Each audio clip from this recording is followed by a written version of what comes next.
let the chaos begin. You're listening to Fools Rush In, where the passion and the chaos wins. With a town pride loud within, this is where the game and fun begin. You're listening to Fools Rush In, where the passion and the chaos wins. With a town pride loud within, this is where the game and fun begin. Grab a seat, grab a drink, let the chaos begin. Grab a seat, grab a drink, let the chaos begin. Grab a seat, grab a drink, let the chaos begin. Grab a seat, grab a drink, let the chaos begin. You're listening to Fools Rush In, where the passion and the chaos wins. With a town pride loud within, this is where the game and fun begin. You're listening to Fools Rush In, where the passion and the chaos wins. With a town pride loud within, this is where the game and fun begin.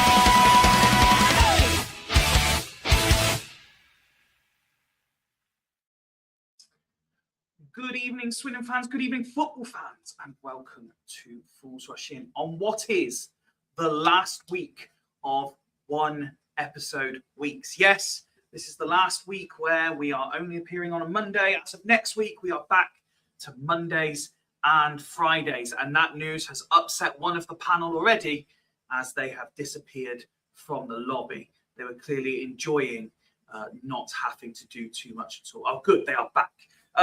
This is our pre-season catch-up. We're going to be talking all things World Cup. We're going to be talking all things Swindon Town and anything that has caught our eye in between, including the sad news of Kevin Keegan's passing, RIP. Live chat, as always, is available on Facebook, YouTube, and X. This is our chance, as well as yours, to get back into the swing of things. And I'm hoping, please tell me if I'm wrong, that we are not experiencing the same issues that I'm led to believe OSC had earlier, where all sorts of connection problems via their StreamYard. Everything seems to be working. I've got lots of ticks, and nothing seems blurry. So all going well. Mike is here. Evening 5 feet. Is StreamYard behaving? I'm hoping so, Mike, but I'm sure you will tell me before anyone else if it is not.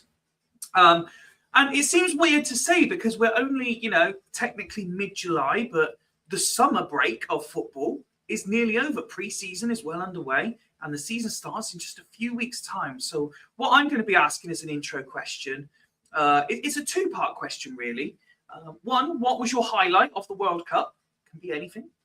And two, what have you been doing during this summer break so far? Let's give a highlight. For example, for me, I spent Saturday. It's a long way to go for a day trip, I'll be honest, but I spent the day in Brighton. Started on the 6:42 train from Leicester and got back at 1 o'clock Sunday morning. But my word, did I do everything just about Brighton had to offer, including almost ending up in the middle of a trans rights march. I was just trying to cross the road and they were all coming towards me. I wasn't really sure what to do, but I managed to escape and carry on about my day. But yes, so two-part question. Highlight of the World Cup.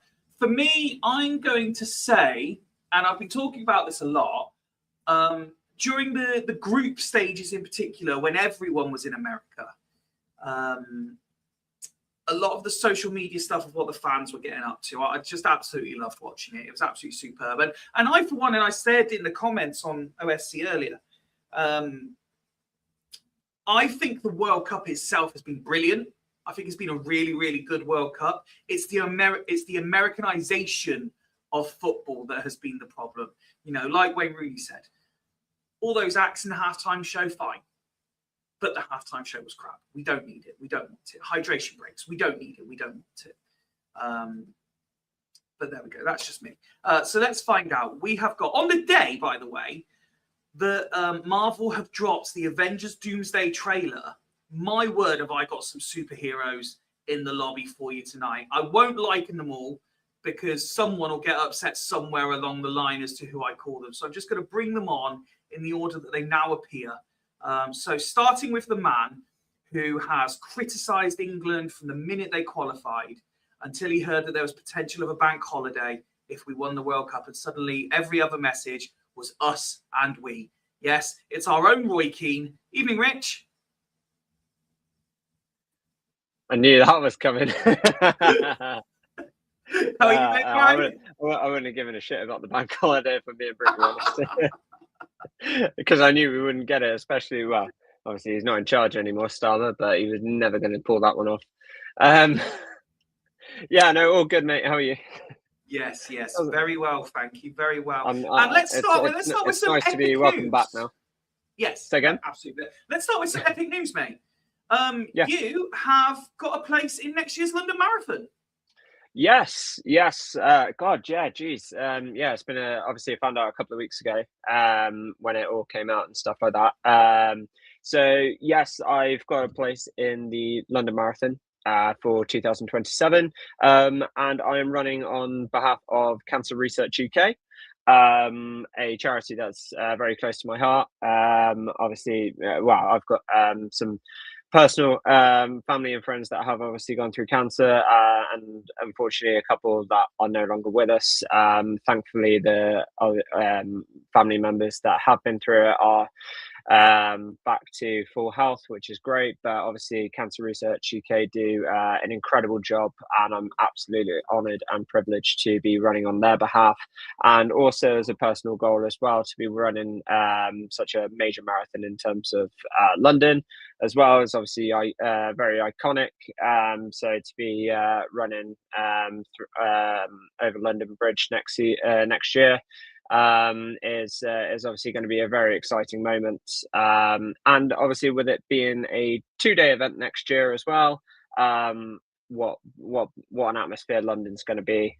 So I'm absolutely I'm so excited about it. So the amount that I have to raise is quite a high figure as well, but I know myself and yourself have spoken very briefly as well, Fifey. So there will be some fundraising events, activities that will be coming out hopefully over the next couple of months to help raise money for Cancer Research UK, and we will keep you posted on that. I didn't mean to go in a massive monologue on that, Fifey, but obviously you sort of set me up on that. It's all right, mate. It's okay. James is in the chat. Even James says, Rich looking fresh with new trim and tidier beard. Yes, don't worry. Mine's coming ready for the new season. This is my off-season look at the moment. I'm very much in resting. I will look my best. Next, sit back and relax. We'll do the intro questions when everyone's on, because like I say, we've got a full Avengers Assemble FRI edition in the lobby tonight. So there's a lot to get through. Next, starting with the man who, as soon as he appeared in the lobby, reminded me that we really do need to get to work on the 26-27 edition of photo collages and intro music for the new season. Evening, Craig. Yeah, evening, Fifey. Yeah, it is something I need to work on, to be fair. But I've got something in the pipe work there. I need to discuss it with you first to see what you think before I take it into the production stage. But yeah, I'm all good. I'm glad to be on again. I think I'm nearly getting into double figures for the calendar year. So yeah, hopefully I'll get to that stage, and I think it'll be more than last year with any luck. But yeah, I'm good. Looking forward to the new season with Swindon, and obviously I'm now a season ticket holder with me and my daughter, so can't wait for that to start. And I didn't particularly enjoy the World Cup as such. I mean, I obviously watching the England games that we did win was good, but I didn't really catch much else other than that. But it was, it seemed like a decent World Cup. And I think you hit the nail on the head that, it was more of the Americanization of it that I had a problem with, but we'll go into that more anyway as we continue. But yeah, good to be on again. No, it's an absolute delight to have you on. I have a feeling tonight is going to be right up your street. Just to help you out, I've gone back into one of our group chats where I do put the figures for everyone. At the start of July, you were on 7 appearances for 2026. So assuming that I've pretty much done all quizzes and guest appearances every Monday, so you haven't had reason to come on, this will put you on 8. That's right, yeah. So hopefully I'll get on 10 before the season starts then, and that'll be good. Absolutely. Yeah, with any luck. Absolutely. Well, again, sit back, relax while we welcome some more of the fools on, and then we'll go through all the intro questions in full. Next, a man who's hoping to get an appearance fee tonight, but he doesn't know how long he's going to be on the show for, although his commitment to the cause can no longer be cancelled, because he informed us that his girlfriend was flying back into the country, and instead of picking her up from the airport, he said, "No, love, I've got to be on Fools. You get a train back to Cheltenham, and I'll pick you up from there." Evening, Ben. Evening. How are we doing? All right, lads. Very well, thank you, mate. Yourself? I'm all right. I've come on also. I wish to make a public apology to an avid watcher of the show. I know he's a fan. I know he watches every week, and I need to offer my sincerest apologies because I was wrong. Jude Bellingham, I am really sorry. I called you overrated. I know he watches every week. He's an avid, big follower of Fools Rush In. And I think I need to say this publicly, that you're not overrated. And I was very wrong to, say that you were. So I apologise publicly. That's very good of you, Ben. That's very good. Since the season ended, you've had a lot of turnover. There's a new job. There's a new seat for the season ticket. It's all going on. Yeah, it's all going on. Yeah, so it's been a busy new job. So I'm all sorted now. Cotswold Dairy. I sell milk now. But it's Monday to Friday, 9 till 5:30. So it's all right. So that's Dairy. I sell milk now.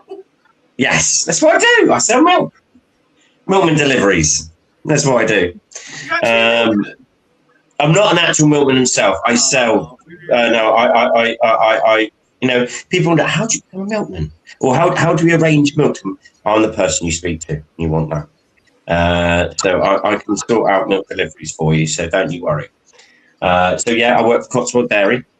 And that's going on all right. I've been there a month. So hopefully if I do another 2 months and I'm still working for them, then I'm done. I'm good. So that's them. House is still. I've not set it alight. Still here. Still have the boy. The missus is still with me. She's not left me. I especially did not enter the Bake Off because what happened last time. So this time I've kept this one. So I think this one's hanging around. I've had a message actually. It's 9:45. I'll go get it. So I know what time that I have to go pick this up. Okay. Yeah, so it's all good. I love the World Cup. That was really great, apart from the Argentinians, and I'm really pleased they lost yesterday. As you all know in the chat, I was quite vocal on the Argentinians going out. Yeah, I know, but I was eating my paella, I was drinking my Estrella, cheering on the Spaniard. Yeah, and they did me. They made a meal of it. But yeah, they did me proud tonight. Let's see, the ref did his very best as well to put Argentina. Perfectly good goal, disallowed that. Allowed all sorts of dirty fouls, letting them get away with it. All sorts going on. But no, the football gods were smiling down when Argentina, no. So that was good. Ben argued with every fan on X about England. It was great viewing, says James. Yeah, he's usually good for. Yeah, I'm sorry about that. I got a bee in my bonnet. I get a bee in my pocket and my right cock. So I'm really sorry. That has to go on a T-shirt. When I get a bee in my bucket, I'm a right cock. Bonnet. Yeah, I'm a right cock, and I do. I have an opinion, and I like to share it very loudly, as we all know. Right, well, sit back and relax. Think about those intro questions, Ben, because we still have 2 more calls. Yes, you can tell the season's coming back and the summer schedule is coming to an end because the fools are turning up. Next, the man who, even when he wasn't on the shows, has been on the shows, and he has definitely infiltrated the new Millionaire series. If he's not the phone fool, he's giving away answers in the chat. Evening, Woody. Good evening. How are you? Very well, thank you, mate. Yourself? Yeah, not too bad. Loving the polo top today, Fifey. Putting the rest of us at oh no, I think I see Ben. I don't know why I went like that. Like I'm looking down Ben's camera. It looks like Ben's got a polo on as well. So it's the dress smart occasion as well. Well, so, I thought it was a Swindon jersey. yeah. Well, the old school one from the 80s. Yeah. Oh, that one. Yeah, I guess. I recall, Woody, I think maybe the last time we were possibly on screen together, you accused me of dressing smart for guests and never making an effort for the lads. So this T-shirt was bought brand new for my holiday to Butlins at the start of the month and has only been worn once. So this is purely for you boys tonight. But we all want to know, was it on a bedroom floor that night that you wore it? Hey! Well, it was on my own, if that helps. Oh, ruined it.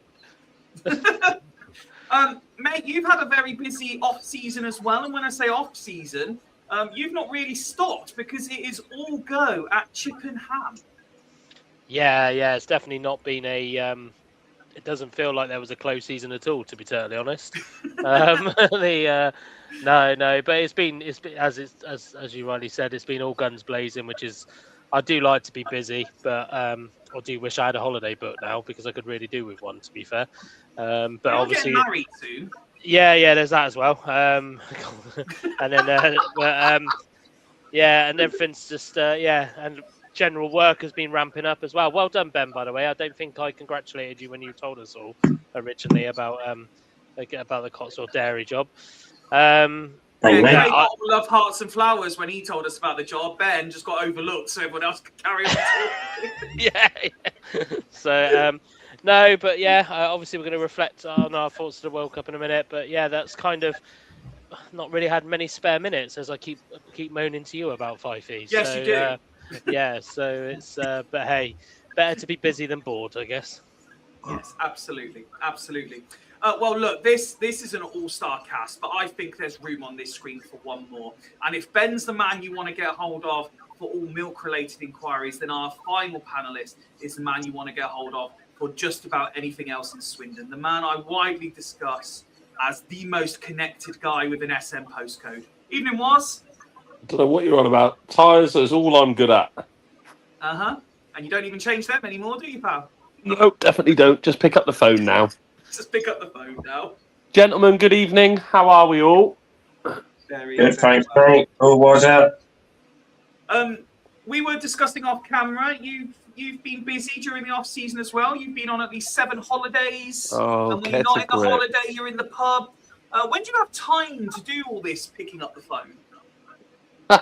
Mate, I'll have you know I work Monday to Friday, all right? So same as Ben, all right? Same as Craig, same as Adam, same as you, Adam. probably same as Rich. So I'm just I tell joining you- your camp now. I tell you, Fifey, wasn't never turns down a business call. No, I do not. Even when we went to the darts, he was still sorting something out on the train. And you asked Woody when we were on the way to Colchester that time, I had a 2-hour bloody phone call dealing with I a customer remember he then. said, yeah. Oh, can't turn it down when it's your own. You can't do Never it. turn it down. When there's money I involved, said he was takes the yeah, phone never to the turn pub. it down. I do take the phone to the pub, actually. I ring Fifey normally after just to make sure I'm checking in after the Argentina game. He did. What was it decided that me going quiet in the group chat warranted a call half an hour after the Argentina game to check I was okay? Yeah, what a model. You got to keep an Bear eye in on your mind, mates. bear in mind, we weren't in the best state. Me and Joe were just finishing necking sambucas and tequilas, so it wasn't the greatest moment, I to be mean, fair. okay, let's just clear this up for the adoring public and the fools who weren't here when we were talking about it. You all know how emotionally invested I get in football when it's England or Swindon. I decided after I'd heard the post-match interviews that was enough for me. I was going to bed. I was better off going to sleep, not thinking about it. Wazza, having had a few adult beverages in his system, called me. And then went, all right, Fifey, mate. I was like, nah, not really, I decided going to bed was the best option. Nah, don't worry, mate. There's always next time, isn't there? Fuck off, Wazza. He didn't have to answer, though, did he, to be fair? Hey, if Wazza calls, you answer. I think it ended that I said It's something like you turning down a business I call. think I wasn't said to him, in 2 call we trust, and then he hung up. That's pretty much what happened. That's pretty much what happened. I was like, It's home Euros in 2 years. Joe was just laughing down the phone. I went, enjoy your night, boys. Put the phone down. Absolute chaos. Right, let's get into the swing of things. Let's make sure we are back and at it. So, Woz, I will start with you. What has been your World Cup highlight? For me, it has to relate to England, and for me, as much as I loved the Panama game where most of us got together and we had a good laugh, mate, the Mexico game was something else. It was just special, wasn't it? Like, that was it. For me, it was just the whole, like, went to bed early. I woke Theo up as well, so it was me, Al's, and Theo just sat down, and it was just probably one of the most gripping games of football that I've watched in a while because of the build-up of it, and it just felt special, didn't it? For me, it was weird because to me it felt like a final, didn't it? With the atmosphere, with everything going. Yeah, it was just for me that was my personal highlight, which I took away from it. That the Mexico game was something else. Fair. And any other highlights away from the World Cup during the off season for you? Mate, missed the France game on Saturday because I went to the classic Ibiza thing at Bowood, and if anyone hasn't done that, that is an absolute quality night out. I tell you what. We might even go as far as saying that the Fools need to do that next year. It was something like, honestly, it was a proper good night out. And I was saying to you off camera, it was just brilliant. The amount of people that come together, we were having a great laugh, and then everyone was going, "Did you know England are 4-0 up?" And I was like, "Fuck off, mate." I don't even want to talk about football right now. But yeah, proper good night out. Yeah, that classic Ibiza at Bowood, and it was really, really good night out. That's enough for Ben. He was like, Yeah. up. Can I just now that Ben's Oh. gone, can I just share something for our viewers? Please do. Yeah, I'll just close all my porn tabs first, and then I'll do it. I was going to say quickly. Be careful about who we sponsor this season. Things like this. Hold on, I'm just. Where is it? I thought he said 9:45. He's a liar, isn't he? He has to be there for 9:45. Okay. He's got to be He's only there. 5 minutes round the corner. There we go. Oh dear. I'll tell you what, he wouldn't look out of place in in like the YMCA picture either as a sailor. I thought that Go on, was Craig. it. Yeah, that's all. Sorry, that was all I wanted to share, Fifey, while he was gone. So yeah, See you later, Craig. Thanks for that. yeah, that's it. Yeah. We've been Fools Rushing. Good night. Yeah. Finish on a high. Woody, yourself? Let's go World Cup highlight for you. Well, yeah, I mean, it's the cop out, isn't it? The Mexico game was very, very good. I think for me, it was almost a complete performance, almost. Although I was a bit disappointed we conceded, but as many as we did. But no, genuinely, I actually really enjoyed the final yesterday, to be totally honest. And because although the game may not have been a fabulous spectacle, I just love it when teams that play anti-football get absolutely dominated and end up losing the game. So I took a lot of joy out of yesterday's game, and Arlo did as well. Me and Arlo and Alicia were watching it because Arlo had Spain in the sweepstakes, so he was happy. So it's yeah, no, but it was difficult to pick out general moments. Really, I think I agree with what you said, Fife. If you take the Americanisms out of the World Cup, out of the thing, it was actually quite a decent World Cup. There weren't many terrible matches, really. It was always nice to see when you've got teams like Cape Verde and all that surprising, and you always kind of like that, regardless. Basically, I enjoy it until I'm watching England. It's pretty much Much like pretty much normal. how it goes. Yeah. Watching Swindon. Yeah. So no, but do you know what? To be fair, although it was very Americanized and that did annoy me, it was quite reassuring to see, although it made it slightly longer than it probably needed to be, that 48 teams does work. It does work. I think my only criticism of it would have been is the fact that they probably could have done more in that first week, personally, I think, in terms of, rather than teams having to wait, 8 days between their first and second game or whatever. So, yeah, no, I enjoy it. And it's probably the first year for me, similar to like what was a sentiment is, it was the first year for me where Arlo's really been into the World Cup as well, because obviously he was only 5 at the last one, so didn't really have a huge interest. And he's not a big, as Rich and the guys will tell you, he's not a big football fan anyway, but he was quite invested into the World Cup, probably because he had Spain in the sweepstake. But so I think it was a relatively good World Cup. I did enjoy that final yesterday because hey, it's always nice when you can actually see a team that can break down a low block in it. So, and what I also did enjoy was another one of many occurrences where our footballing philosophies met.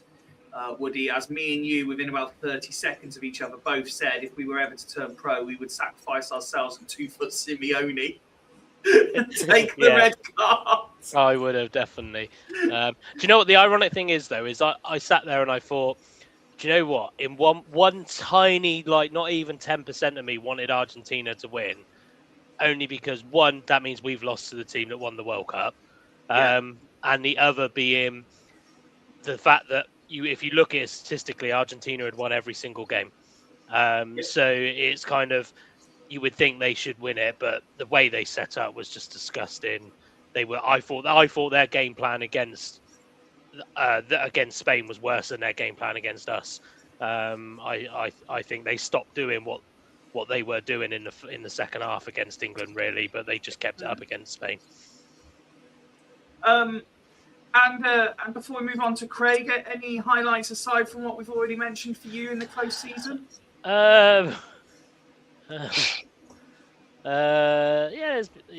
been a few. But yeah, just obviously it's my first pre-season at the helm at the academy, and obviously the women's team launching. That was good. River has started playing football now as well, Nice. although only 2. The project Alessia Russo starts at 2 years old, is what I've been told. So it's so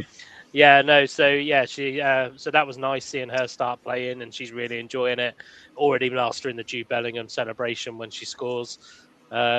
So yeah, that was nice. But yeah, Chippenham, although it's taken up a lot of my time and been really busy, we had our first training session 2 weeks ago, back to pre-season, and the women started the same week. So just seeing all of that hard work I'd done in June was so nice to see come to fruition on on that first week back, when we could actually just get back to coaching rather than doing all the admin stuff. Fair. Craig, you said when you first came on that you pretty much only watched the England games as opposed to most of the World Cup. So with your limited exposure, what was your highlights of the tournament? Yeah, sort of similar to Woody. I have come round to the expanded format. I was dead against it. I'm a bit of a traditionalist when it comes to football, as you guys know. But yeah, I think it did won me over. It was it's about winning hearts and minds, and it definitely won me over. Seeing countries like Iraq and Bosnia and Haiti, these are countries that have had a horrendous history, and some of that is still ongoing now, with some of them. And you can see what it meant for those countries, for those players and those fans to be there. So if expanding the format means that those countries and those players and those fans get to see their nation being represented in the best tournament in the world, in world sport, then yeah, I'm all for it. But for me, the big, the best, I think, the best thing that I think came out of it was the bromance between Bellingham and Haaland. I think, it's sort of, I think anyway, I kind of likened it to the bromance that we've all got for each other. We're all, we're good friends and we love each other and everything. And I think that's a really positive thing and a good sort of, good role models for boys and young men, I reckon. So I think that was a really good thing to see, and it was quite funny as well, just watching them pissing about and just being good friends, even though they're on opposite teams. So yeah, that was mine. What have I been up to? Just as everyone knows, rules here and there. Yes. Fortunately, my girlfriend, she likes going on pub crawls. So whenever we get the chance, we try to go somewhere different. We've done London a couple of times, different places. But yeah, last a couple of weekends ago, we went to Portland near Weymouth, and for such a small population on Portland, I think something like 15,000, they got about 10 pubs. So it's a doable pub crawl in beautiful scenery as well on a nice hot day. It's well recommended, and plenty of nice sights as well. So done that, and obviously just been following my daughter playing football. She just finished her last tournament on Sunday, where they came semi-finalists. They did well. They came second in their group, and then went on to the semi-finals, where they got narrowly beaten by, I think it was the team that went on to win it. I'm not 100% sure. But yeah, it's been great watching her during the summer. They had 5 tournaments, 2 wins. One of them was like the plate tournament, semi-finalists, I said, with the recent one. And they also played in an all-boys tournament. Her team was the only girls' team. They played in a boys' tournament. And, Woody said this before about women and girls' football in general. It's about winning hearts and minds. And you saw it that there were a couple of teams where even their coaches were going, you could tell that they were winding the boys up and saying, look at them. They were pointing at Piper and her team, and they were laughing at them for being there, competing against boys and everything. But, they did get beat, and everything. They didn't qualify out their group, but they ran them boys close every single game, and they did themselves justice. And it surprised a lot of people, I think, parents, coaches, and the boys themselves, and they got a lot of respect out of it. So although it was great to see her win her first tournament this season, it was even more so nicer to see that them, that they stood their ground and they defied, and sort of went against expectations, I guess is what I'm trying to say at the end of the day. So yeah, it's been a good summer, and long may it continue. Absolutely.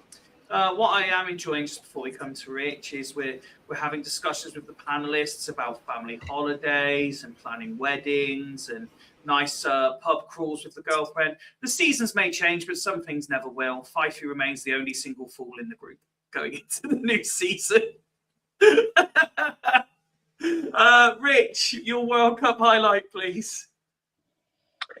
Yeah, I mean, obviously the lads have obviously spoken a lot about England. But for me, obviously, being with two of my, well, a couple of my really close mates down the pub, it's sort of tradition for us now. So we sort of stick with one location every tournament. Like obviously in 2021 during the Euros, I think we picked the Ridge because it was outside and they were doing that sort of thing. This year it was down on the Shield and Dagger for every single game, so it was really, really good to sort of be with them and keep that sort of tradition going, which was really, really cool.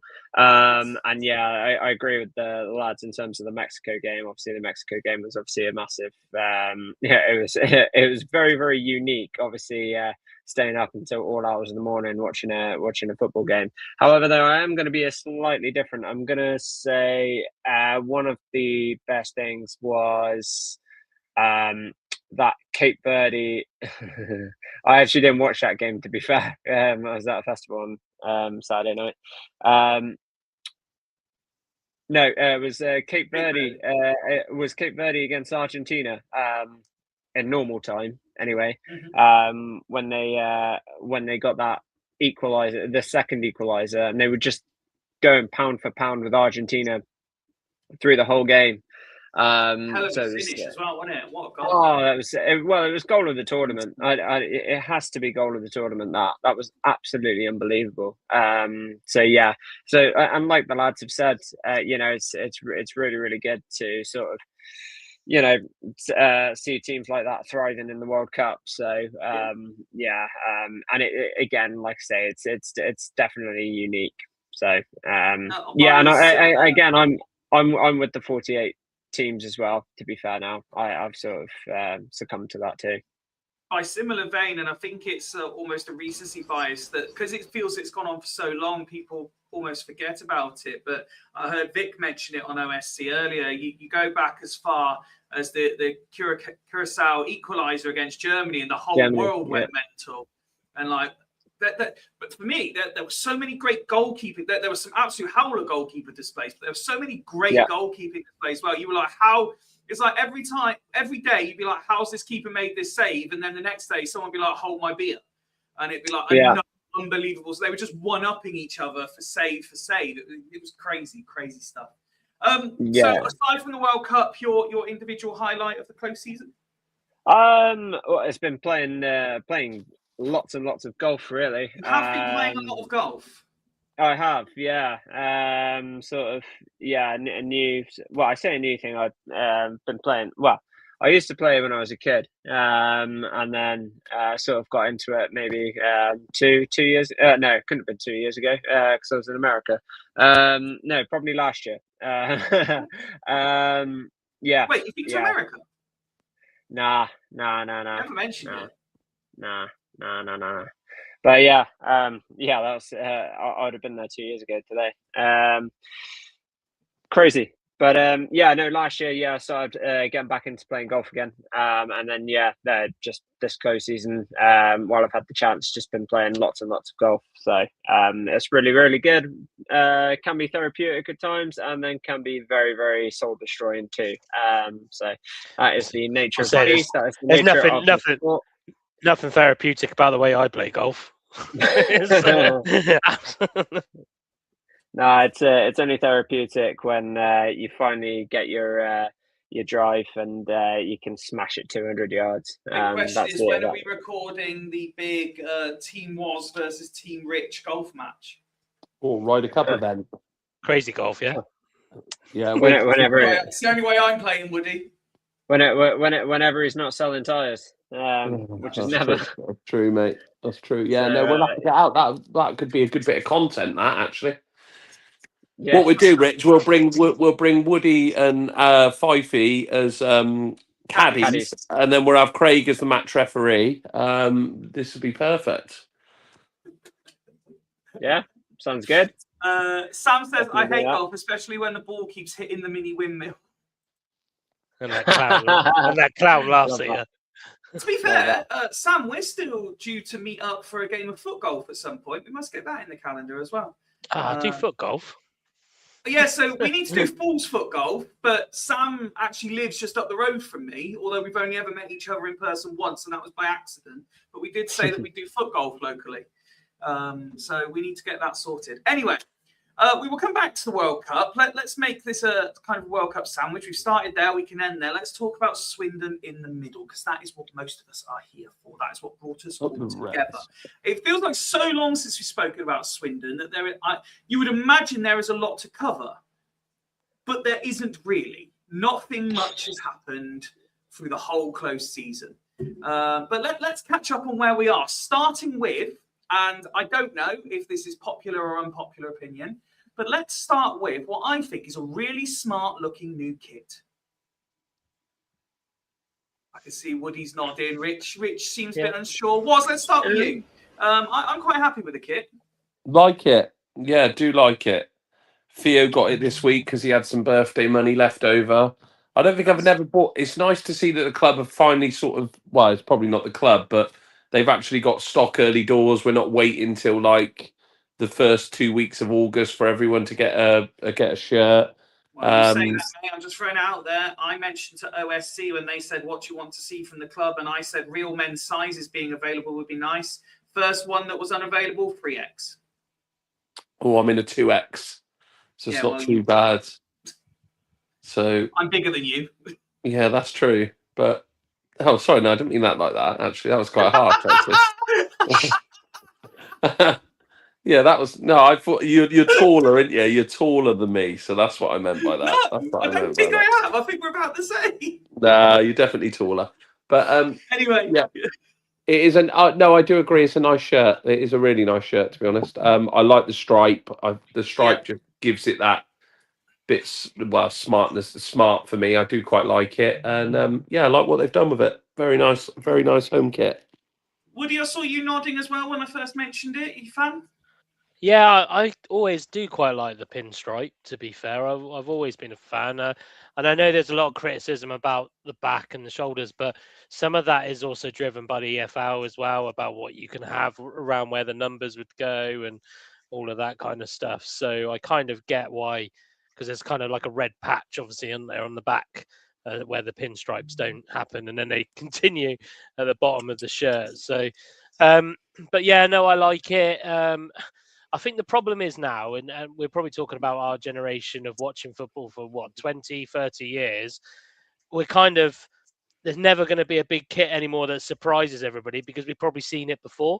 So we are kind of recycling back round to kind of those traditional kits and things like that. But the last home shirt I brought, and probably the only home shirt I've brought for the last probably 20 years, was the one where they put the Swindon badge in the middle of the pinstripes, the old Swindon badge in the middle of the pinstripes. For me, I think was it the first year Clem came in? Yeah. That was the last one I brought, and I probably will buy it. I very rarely buy the home strip because I always think it's just another red shirt. So, but because I always like the away and the third because they're normally something a bit different. And obviously from what's either been leaked or rumours and all of that, it sounds like we've got quite an exciting second and third shirt to come out, which is great. I don't know what the keeper shirt is, though. I don't know if anybody's got any pictures of what Ripley was wearing against Crystal Palace. But that's the only thing that's confused me. Did anyone pay the 1991 to watch? Yeah, well, this is the only other thing that confused me is the fact that they brought out a pre-season shirt and only wore it in 2 games. So it's I think that shirt was a little bit of the other one was a bit of a ploy, although I did like the pink version of that shirt, to be fair. But yeah, it's it's a nice shirt. Looks smart. Adidas, I just think, with my personal opinion, I've always been a big Adidas fan. They very rarely get it wrong, Adidas, let's be honest. There's not many shirts of any Adidas type that we go, oh my god, that's disgusting. They very rarely get it wrong. They're very, very good at getting the basics. Well, on saying that, and I'm just going to double check this now because it did catch me off guard. Most of the fools, including yourself, if I remember correctly, Woody, are big fans of Hummel shirts. And I think it's York, possibly, have got them as the kit manufacturer this year. And they've had a bit of a howler with the kids' kits because they've kept the adult-sized branding on the kids' kits. So, like, you've got a small kids T-shirt and the club badge is about this big on it. They've had an absolute howler. I'm sure it was John that that's a sent it to shocker. me. That. And I know he's tuning in. John, if you've got it, can you resend me the picture? I'm pretty sure it's York that have had the absolute nightmare with putting the adult logos on the kids shirts. Rich, you were kind of umming and ahhing. Are you a bit more on the fence about the home shirt? Yeah, I mean, you know, I think it's again, like I say, like Woody said, it is very much like the 21-22 season. I think that's where it was.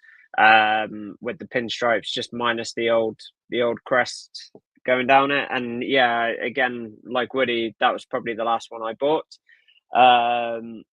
So yeah, you know, I mean, it looks nice. It's different, isn't it? I guess. But yeah, again, it's quite safe, I would say. But then again, we could have just a boring, plain old red shirt, I guess. So it could be a lot worse, I guess. Get excited for the green and gold with a kangaroo on it for the third shirt, then. I hated that shirt as well. I never liked that shirt for some reason. But yeah, we'll have to wait and see. But yeah, again, I mean, I've seen what's leaked of the away and third shirt. And yeah, it does looks pretty good. So we'll have to wait and see. But yeah, no, again, a shirt's a shirt at the end of the day. But you know, as long as we do does the not business, maketh the man, does it, Rich? no, it doesn't. And as long as the players die for the badge, Yes, I'm then sure they will. don't really care at the end of the day. But yeah, no, Did we not have enough it's injuries last year, Rich? say again. Did we not have enough injuries last year? Yeah, I know. Yeah, and it's not filling me with much confidence about this year either. So we'll have to wait and see. Craig, finally coming over to you. What are your thoughts on the pinstripe red? Well, I mean, I don't get excited about football kits because I'm an adult fifey, so you know, it don't particularly bother me. I'm sort of feeling that way now, Craig. Now I'm very sorry that I asked your opinion on a bit of fan-produced content. I'm kidding. I am kidding. I'm sure. Sorry to burst his bubble, but I'm sure Craig said that every year for the past 4 years. I probably have. Yeah, I probably have. Yeah. I can't wait to break it to Piper when you have to buy her a shirt that your dad's not a big fan of it. No, in all seriousness, I find it hard. I find it hard to get excited about home kit. Really, I'm similar to Woody. I quite look forward to the second or third kits because they're normally different colours, different patterns, a bit more creative. But I do like the pinstripe in all honesty, because like I said, it goes back to that one from 5 years ago, and that was actually Piper's first Swindon Town top that I brought her, the pinstripe one. So it kind of reminds me of that, and I will get her that, and I might. I'll wait and see what the second and third kit's like first, and if I don't like them, I'll get the home kit. But in all seriousness, and again, this is don't like the shirts, but you're still going to buy yourself one.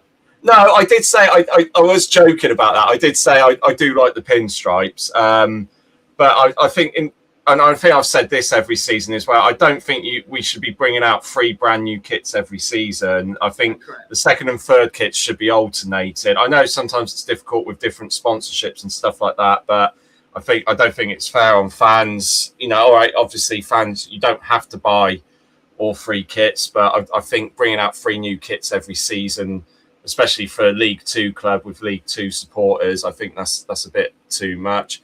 But yeah, wait and see what the second and third kits are like. I'll definitely buy one of the shirts this season, and I'll get the pinstripe one for Piper because, like I said, it was similar to the one she first had. But yeah, I don't get too fussed about them. But yeah. If I could offer a word of advice to anyone looking at starting their own Swindon Town-based content creation, don't do it if you have a cat. Fucking pain in my ass has so far tonight knocked over my bottle of water, so I don't have any hydration break available, and now just knocked over the side light, which is why my whole screen went dark. Honestly, no spatial awareness. Pointless animal. Fifey, we've already gone past the first hydration break, so your next one's going to be in about 15 minutes, I'm afraid.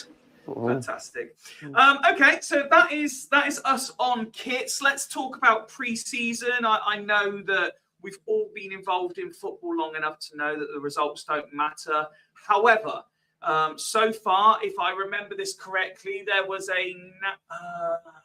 Supermarine kicked things off before they went out to America, where they just about scraped past Costa Coffee United in a match where Ian Holloway somehow got himself sent off in typical Holloway fashion. They then came back, and I want to say, was it Chippenham before then getting absolutely handed to him by Crystal Palace? Although I am led to believe positive signs for an hour or so. Woody, you are, I would argue, I think it's fair to say, the most experienced coach on the panel. Yeah. How much should we read into pre-season? At this stage, not much, in my opinion. Momentum's always good, but given the fact that I always tend to take pre-season a bit more seriously when we start fielding what we hope is going to be the strongest 11, or a starting 11 without trialists in, and then go from there. Losing every game in pre-season is never good, but obviously at the same time, realistically, we talk about Crystal Palace. They changed the lineup at 60 minutes. Chippenham had, albeit it was a pretty poor performance in my opinion. There were, it was two sets of 11. Costa, by all accounts, actually had quite a decent side. Quite a lot of kind of La Liga players, ex-La Liga players, as well. So yeah, I don't tend to look at it too much at the moment, but we can't keep using it as an excuse, to be honest. But yeah, I heard the same about the Crystal Palace game, that it was kind of very, let's be honest as well, Crystal Palace, we're talking a team in the Premier League as well. Let's not forget, Nketiah or whatever his name is, coming back, and he scored a hat-trick. So we got to look at that realistically. If we had taken that in an FA Cup competition, 5-1 losing to Crystal Palace wouldn't have been a bad result, really, when you're going Premier League to League Two. Considering that we I would have been asking questions. I would have been asking questions. Would you? I don't. Yes. I don't know. 5-1. To be fair, I'd just quite like to play a Premier League team in the FA Cup. When I think about it, actually, getting that far would be nice. But yeah. So I tend not to dwell too much on it. It is, like I say, it is pre-season. I was disappointed with how we played against Chippenham, but then Chippenham played very well as well to kind of back that. But I think the only thing I don't like about pre-season is when they go, oh yeah, but it wasn't really our first team, blah blah blah. Well, we can't say losing 5-1 to Crystal Palace is acceptable and then play first team players against Chippenham's trialists and still lose a game without, with only registering about 4 shots on goal. So yeah, it's momentum's a key thing, but I worry about momentum when we get into the games like Bristol City, obviously this weekend, and then I can't remember who else we got. I'm quite pleased. Yeah. So I remember when they first released it, I was quite pleased with the actual friendly list that we've got. I think it's a lot more competitive than it has been the previous years. So that's no disrespect to Melkshams and things like that, but we kind of don't want to be clogging up our fixture list with kind of Wiltshire friendlies. So yeah, I won't look into it too much, but I would like to think that Bristol City on Saturday, we start to see a bit more of an idea as to what Holloway wants to start with, or close to what he wants to start with. So he's just filling in gaps rather than just for the sake of it rotating players. Because for me, we're very close to August come Saturday. So I don't think you can just sit there and go, well, they can only play 60 minutes now. I think we can expect some players to push towards the 90 mark now, in my opinion. Craig, as Woody mentioned, Bristol City on Saturday, Leyton Orient to come as well. They will be indicators, if not storytellers, of what sort of season we can look forward to, will they not? Yeah, hopefully, like Woody said, hopefully Holloway will have a better idea of what he wants his team to be. I don't take too much stock in results pre-season. I think I've been consistent on that every season. Whether we're winning them or losing them, I don't get excited if we're winning them. You'll be surprised to hear. But I don't get too upset if we're losing. You know, if we lose them, I think too much gets read into them each season. What I am happy about is, again, like what Woody said, is that this seems to be a more competitive pre-season, which is good. And I like to think that whatever Holloway wanted to get out of the games we've played so far, that he's got it. But yeah, it's you know, we want, obviously you want to win and get that momentum going into the start of the season. But I don't think any Swindon Town fan can really remember, you know, much past a couple of seasons how we did in friendlies. You just don't remember them. They don't become that memorable unless it's you know, unless it's against like a super, you know, a top Premier team or European side. My first ever Swindon game against or Man European United under-19s. Well, yeah, or European side like Real Sociedad, you know, back in the 90s when we played them in pre-season, you know, teams like that. So I don't know how much attention you guys pay to what's going on around the division during pre-season, but have you seen that Newport have got a glamour friendly against Roma in which they've got a special kit? So while we're playing the likes of Chippenham, An AI kit. they're playing Roma. yeah, but I think there's some sort of historical thing between the two clubs that it goes back. That's why. Yeah, That- the Italians Didn't both hate the English. I was going to say though, didn't we have something when we were in the Coppa Italia after we won the League Cup in '69 or something like that? It was called the Anglo-Italian Cup. That's the one. That's it. Yeah. And So then why can't we get a fixture like that then? Eh? well, didn't they try to reboot it back in the 90s, the Anglo-Italian Cup as well? I think at one point.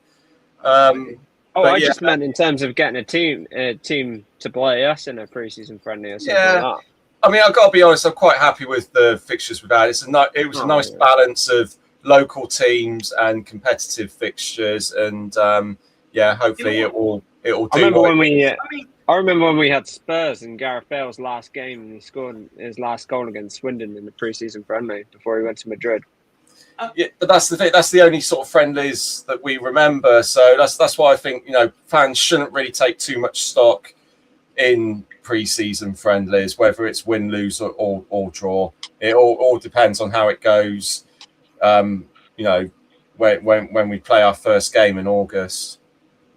I mean, I bring up Newport in jest. I would like to feel that we're going to get a lot more playing against the Bristol City and a Leyton Orient than Newport are going to get playing against Roma.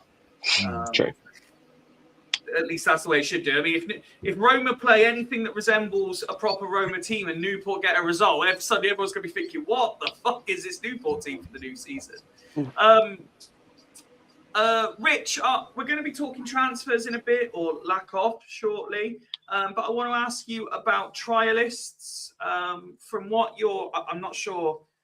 You've definitely been to one friendly. I remember you mentioned in the chat. From what you've seen, what you're hearing, what you're reading, you've been to two. Yeah. Anyone caught your eye?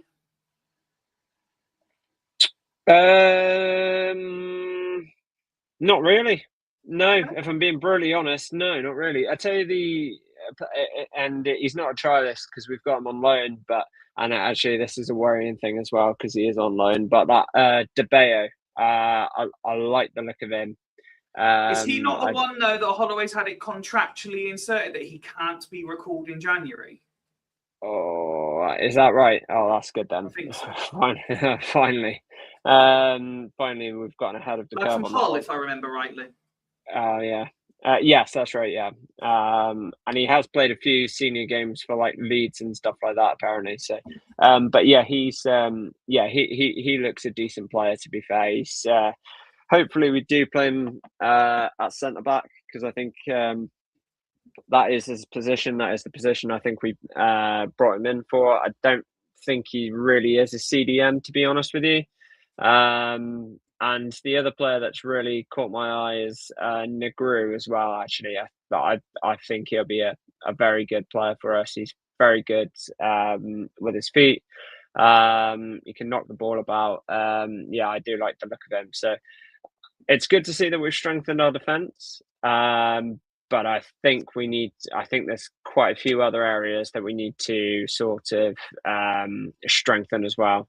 I think we probably need at least 4 or 5 really, really positive signings. And unfortunately, I don't think any of the trialists are. I think all the trialists are a bit of a non-starter, if I'm being honest with you. Even the lad that I think he's from Sheffield Wednesday, who's on trial with us. He's a winger. Again, I just don't think he's strong enough. Don't think he offers as much, if I'm being really honest. I think the only thing I was really good that I thought was really good was that he's very quick at reading where it's going to go and just getting on top of it. So that was the only good thing. But in terms of creative wise, I don't think he's any good than any of the other players that we've had over the past 2 seasons, if I'm being brutally honest. So yeah, it's a bit of a shame, but yeah, we need to get cracking on some players now, some free agents maybe. Was coming over to you then. Final word on pre-season.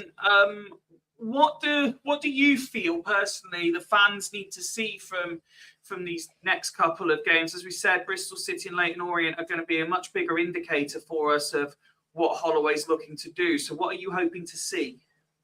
Well, I just want a clear outline and a clear vision of what we're going to be doing this season, how he's going to set up the team, what partnerships are going to be who, and how we're going to go about working and utilising our strengths, really, because sometimes last year we just feel like he didn't have a clue, that he was just chucking it all together, whether that was down to injuries or whether that was down to lack of form and just trying to get people into form or trying to get us into form. I want to just see a clear idea. That's what I want to see, because you hear it all from last year now that there was a bit of, not a tug of power of such, but maybe him and Marcus weren't singing off the same hymn sheet. Surely this has got to be Holloway's way or no way, because, you know what I mean, I can't imagine Gav Gunning having the same sort of pull that what Marcus would have had maybe, or this new first team coach, Carney. You know what I mean? They must be all, what Holloway says is what we're going to do, how we're going to go about it. And Holloway's already said that he's being more proactive on the training ground than what he was last season. I don't know if that's a good thing or what, but yeah, it's one of them. He's clearly learned from the Argentinians how to behave during the match, isn't he? Yeah, well, yeah. That said, I don't know the situation. From what I got told, a lot of people said that he's got a ball took square at him, which you don't know how you're going to react if you feel like someone's deliberately had a swing and chucked it straight at you. Do you know what I mean? So I don't know. But yeah, no, I just want us to have a clear sort of like I'm not expecting to show all our cards, but you know what I mean? Let's have work on some partnerships and stuff like that. Like for me, like if we're going to set up with this 3 at the back, which what people keep telling me that this is the way that he wants to go, I'd love to see that with 2 strikers at the top end of the pitch. Do you know what I mean? So make us one of those, you know what I mean, an attacking side and going for it again like we did sort of at the start of the season. But I don't know, I'm not overly concerned about what I've loved to see at the moment is there's not been a massive overall. I feel every year we go into a Swindon pre-season and we're needing like 15 players because we've got rid of a load or people have left and stuff like that. Obviously, there's still time for people to leave, but the likes of Yadrinan's still there at this present moment. Kilkenny's still there. All the players that were rumoured. Still there, although not technically there. He's on our podcast tonight. Do you not think though, like, and don't get me wrong, I see where everyone's coming from when they're saying about, you know, the high turnover of players we've had season on season and disruption that causes. If we've still got the vast majority of the players from last season, this is still the same squad that finished outside of the playoffs. That to me says that we need more than a few additions. But But we've had this- it was the squad that put us in that position, that were near the top end of the table challenging, and then it did fall away. Now we don't know the full context of what fully happened last season, do we? There's something that's gone Oh, we seriously did. wrong. Well, yeah, but like what's happened? There's something happened off the pitch, isn't there? And hopefully he's trying to iron these problems out. Like I don't think we had a bad. We just threw it away, like and people You getting up. fucking take it. Well, I think we was did the throw it away. It was a much bigger collapse than Walsall the season before. That is outrageous of you to say. Yeah, but well, I don't know. We weren't how many points clear like Walsall were. We ended up. but Walsall weren't expecting to be pushing for promotion that season. Yeah, but they were still in that position. But They were in that position, but we were expecting it. We were told time and time again that this is a promotion team, this is a promotion budget, this is a team pushing for promotion.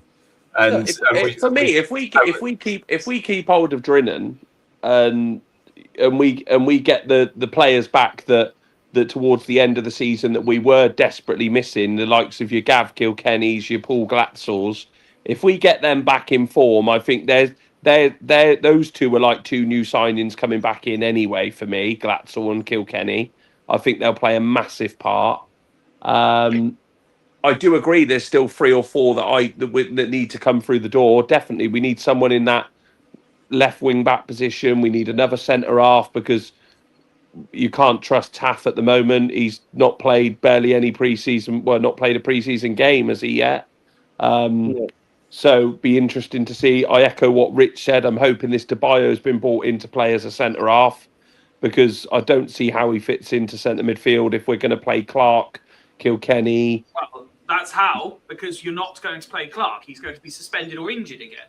Oh, stop thinking about last season, Fifey. Move on. Come on, let's go. That's all we've got to work on.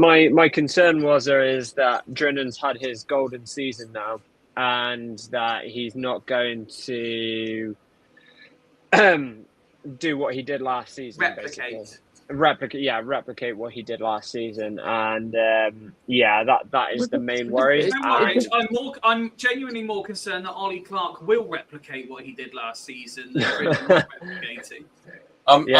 I'm more concerned with if we've still got Ollie Palmer, to be honest. I mean, we know we've heard the rumours and stuff like that, but even so, if we talk about what he's did on the pitch last season, he was found wanting, wasn't he? And if he's on a significant wage, I'm hoping that he's one of the players that Holloway has said that he has said is free, free to, well, not free to leave. I don't know if he is figuratively free, but hopefully he'll be gone as well, because I just don't see what he adds to the team. And if with the let's face it, he's going to be on a decent wage. If he goes, that frees up a bit more of the wage budget. Who takes him though if it's a decent wage? I think. Well, I think you keep Drinan. If you keep Drinan, then and Harry Smith's not rumoured to be back, I think you start with Palmer and Drinan at the top end of the pitch. You start the season with them. Sorry? I would start with Palmer and Drinan at the top end of the pitch. That's where I would go. If you're going to go 3 at the back. If you're going to, and you put 2, and you want 2 strikers at the top end of the pitch, and you play a 10 or whatever you want to do, I would go.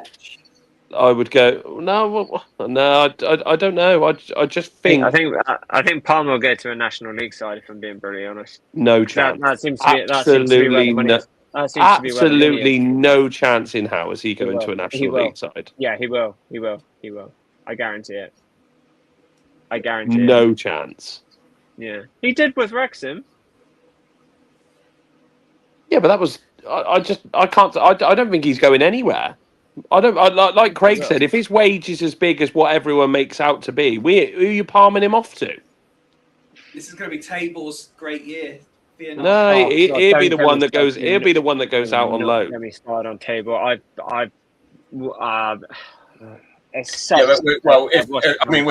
digressing a little bit, aren't we, with Table? But we need to make sure that this season he's developed properly, because it's going to be another waste.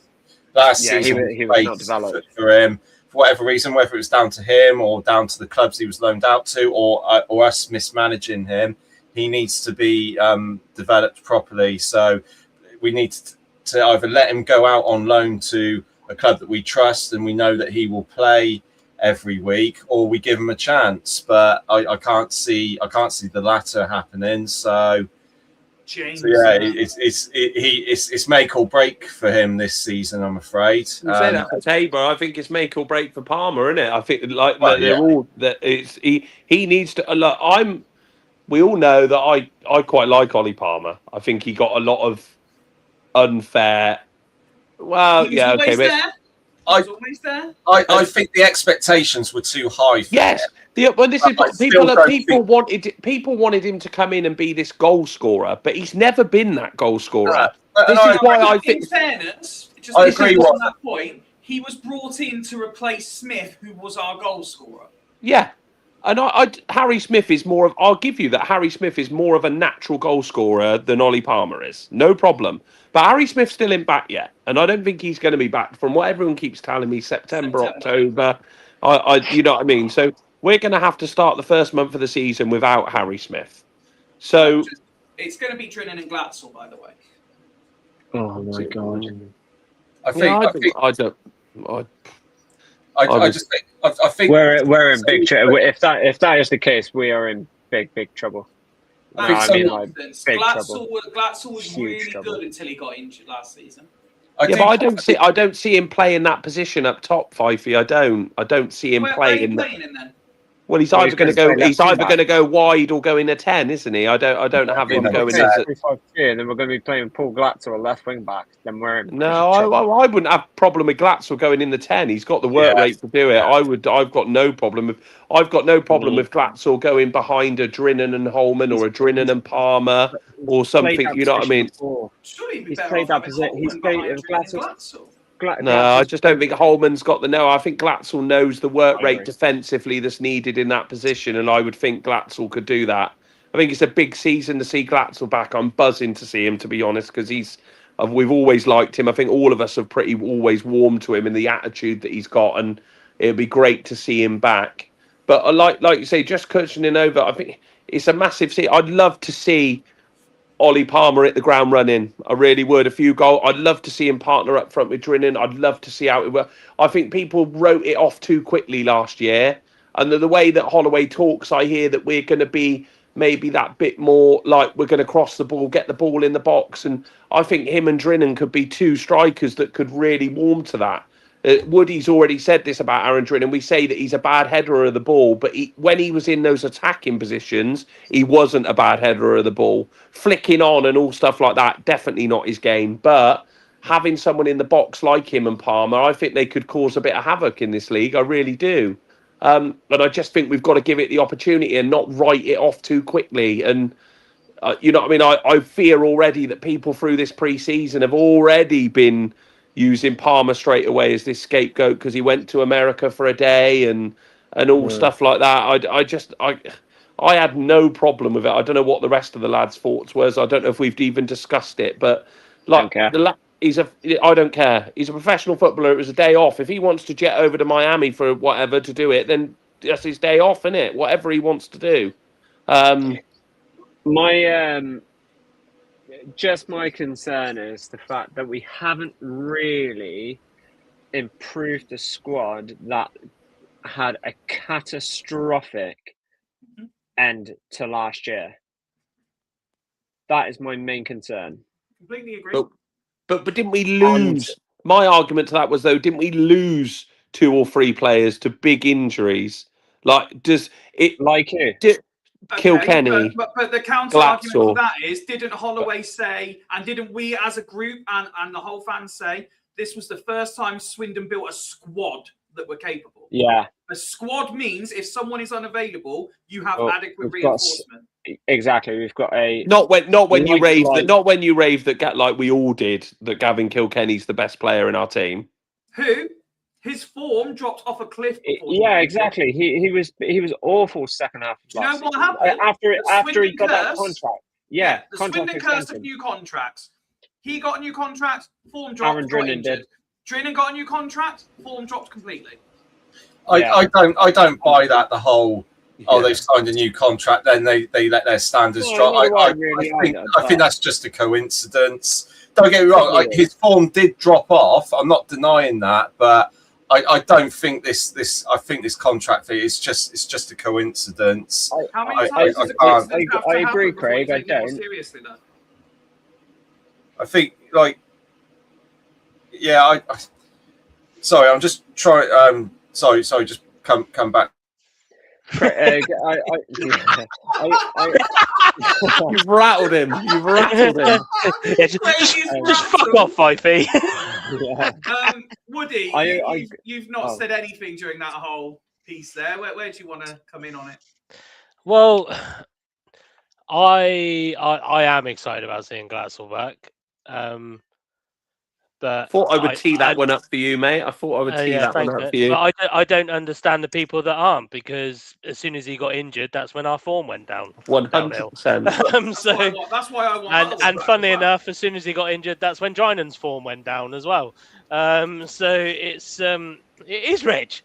As soon as he signed the contract, which 2 weeks later, Glatzel got injured, and then all of a sudden Drinan's not playing very well. Apparently, I didn't think Drinan was playing that. I also But sorry the, to interrupt, Woody. I was just I can't multitask. So I was just looking on my phone. So I was sure that Kilkenny played the majority of last season, and he did. It wasn't because you rattled me, Fifey. I was just trying to make a counterpoint to Wazza. He played 39 games last season, or he was sub or whatever. So I don't think him being injured was as big an impact as what people make it out to be. Massive miss crunch time he did. Yeah, well, he wasn't informed though, was he? Leading up to that point. Still would have had him in over any of our midfielders. I'd like. Yeah, all right, fair enough. Yeah, I don't think he'd have made that much of a difference. So I just think that the whole team just dipped. Like, there's no. Yeah. And when the whole team dips, that's not. We shouldn't be looking at individual players at that point. We should be looking at the decisions that the manager has made at those points. And I stood by this at the end of the season, that I don't think it was the injuries. It was the way that Holloway had set us out. It was the way that we played the second half of the negative. We lost all of that attacking enthusiasm. We had a very, in my opinion, pretty poor, when you compare it, probably, I know it's easy said in hindsight, but the January transfer window wasn't effective enough in terms of getting the backup in the squad. I just think that we have to get it. He has to get it right this year. But I won't be getting excited if we're playing very well in November, because I want to see how we do over the course of the season, and that's the biggest problem for me. But I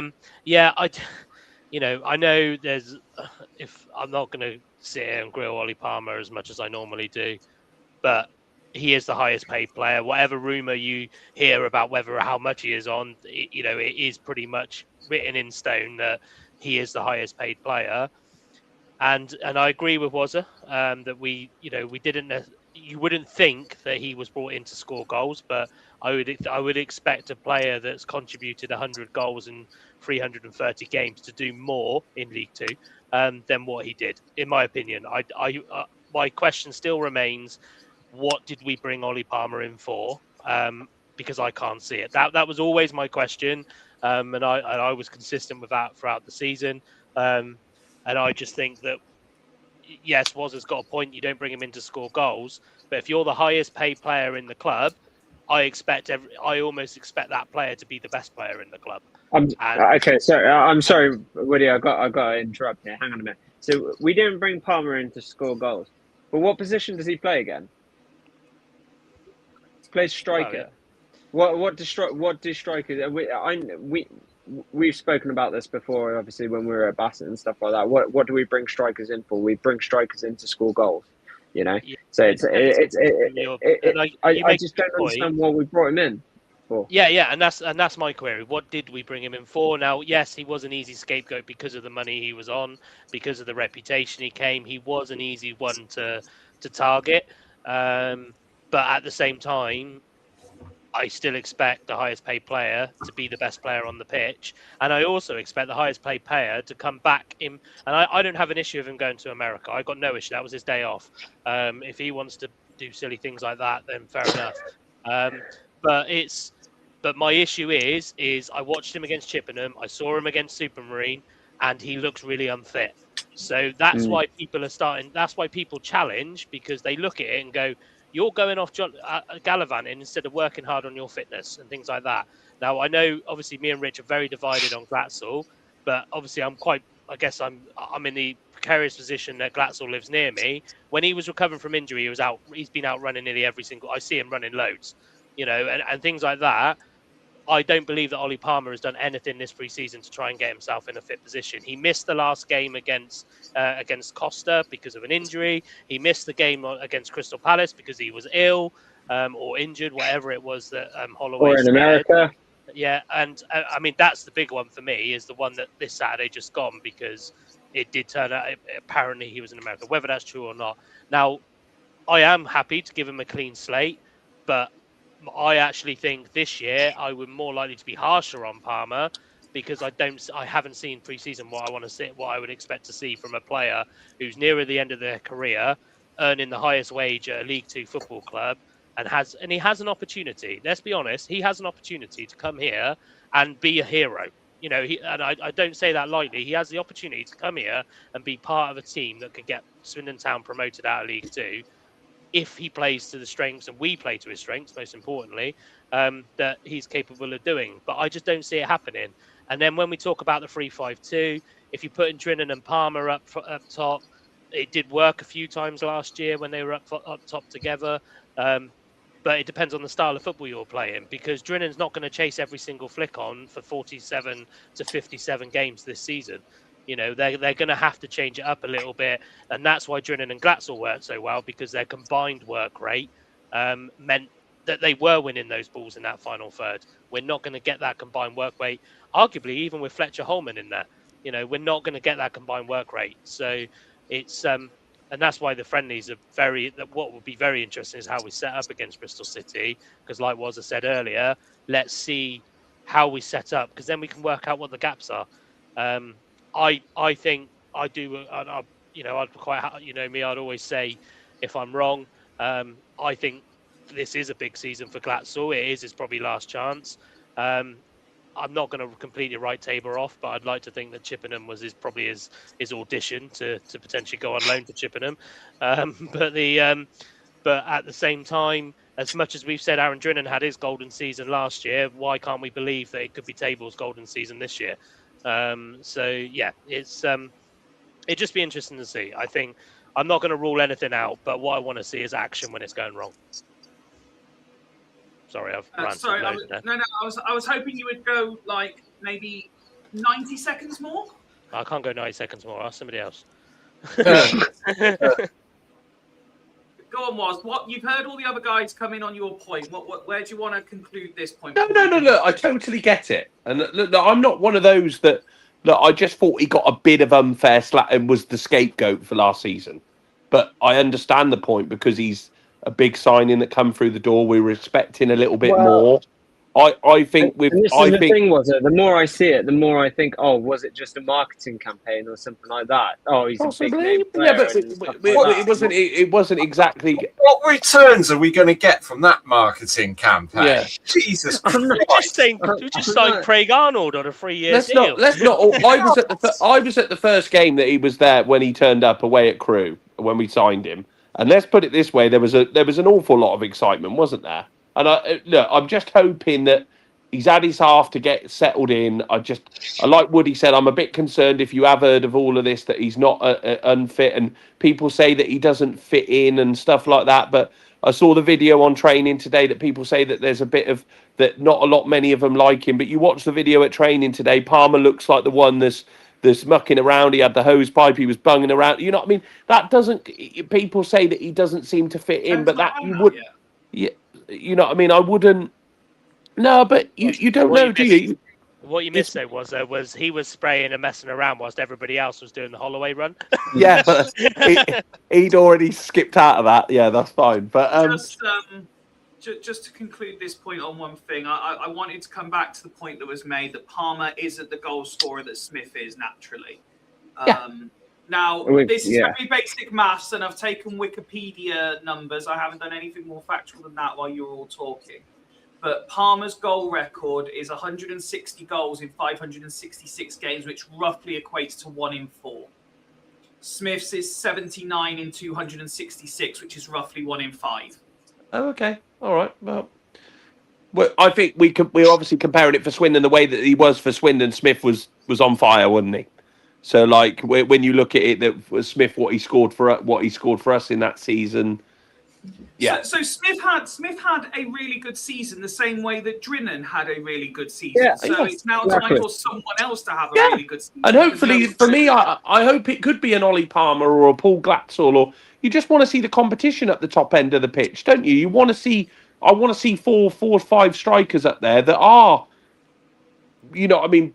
pushing each other and knowing that their position's under threat, and not just thinking, "Oh, I'm just getting in." I'm quite excited by the top end of the pitch. I really am. I'm more concerned about the other end of the pitch at the moment than I are the top end. Always concerned about the other end of the Yeah. pitch.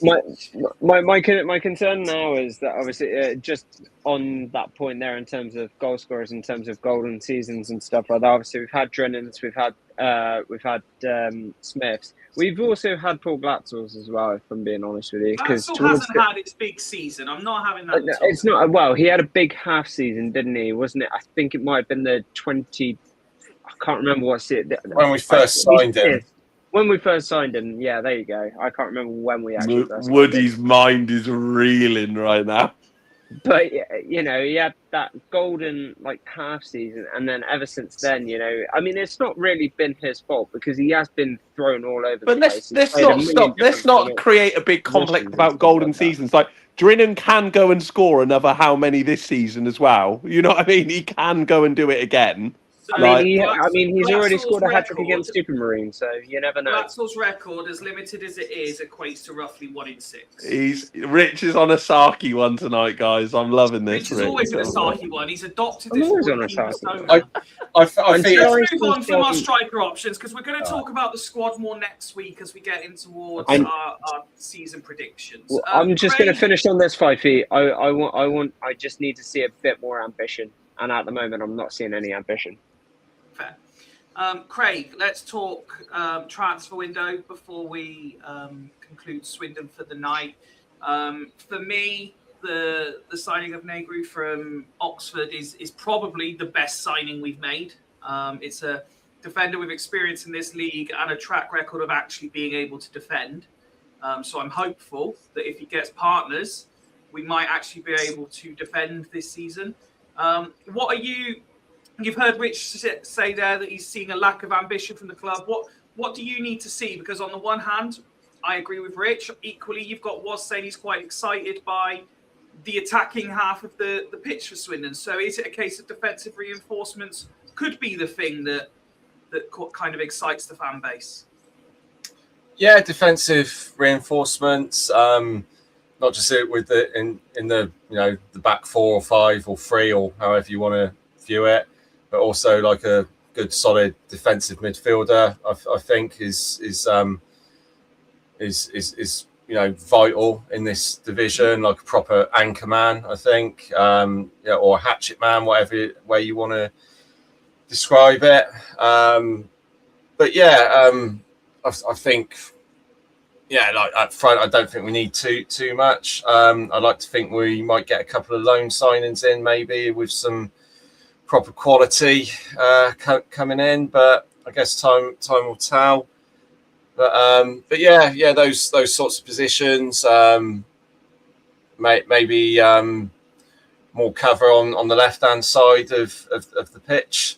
I think is that's always. I mean, that's the same for every team pretty much in League Two, certainly, and it was our bugbear for last season. So yeah, that's what I'm hoping for, but I hope we do it soon. We've only got 2 more friendlies. I know we've still got to the end of the transfer window, but you really want to have the bulk of your squad and your first 11 sorted for the first game, ideally. I know that's not always the case, but yeah, I think we do need more, but I'm not getting my expectations up, but maybe I might be wrong. Maybe continuity might end up being a good thing. The players could crack on and improve from what's so funny, Fifey? He sent a message by Mike that's got nothing to do with Oh, right, okay. All right, okay. Is it the same one he just sent me as well? Is it about you? Apparently. Yeah. Yes. But yeah, I think we'll have to wait and see. But I'm not. It'll surprise you that the cynical person that I am, I'm not getting my hopes up. I don't think it'll be like a disaster. But again, and I've always been clear on this. I don't like to judge the team until about October, November time. So we'll wait and see what happens. You can catch up in the full chat now, Craig. Rich, you said, look, Rich is laughing. That's brilliant. You said you're seeing a lack of ambition. What do the club need to do, say, between now and the end of Bristol City / Leyton Orient?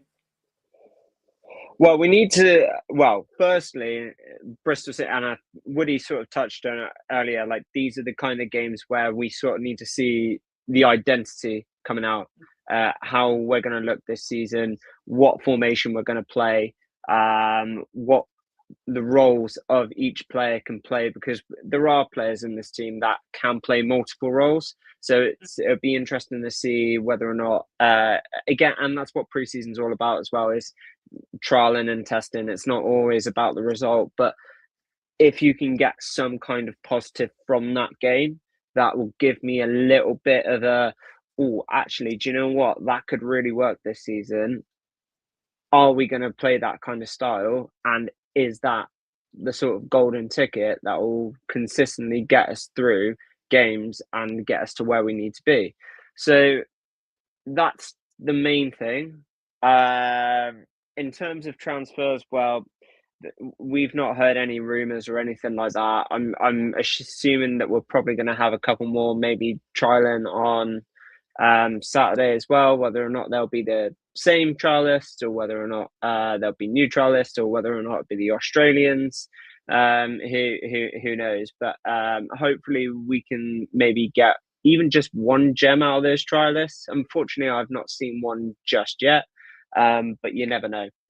So that would be really good too.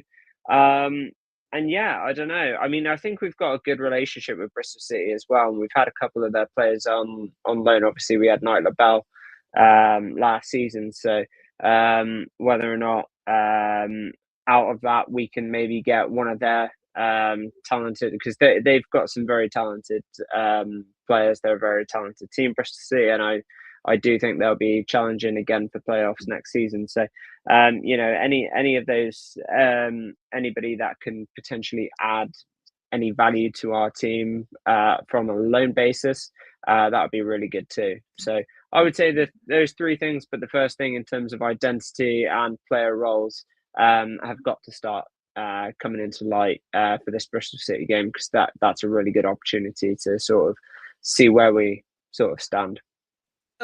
Just before I ask you on the transfer front what you need to see between now and the start of the season, rogue question. Obviously, Bristol City next up.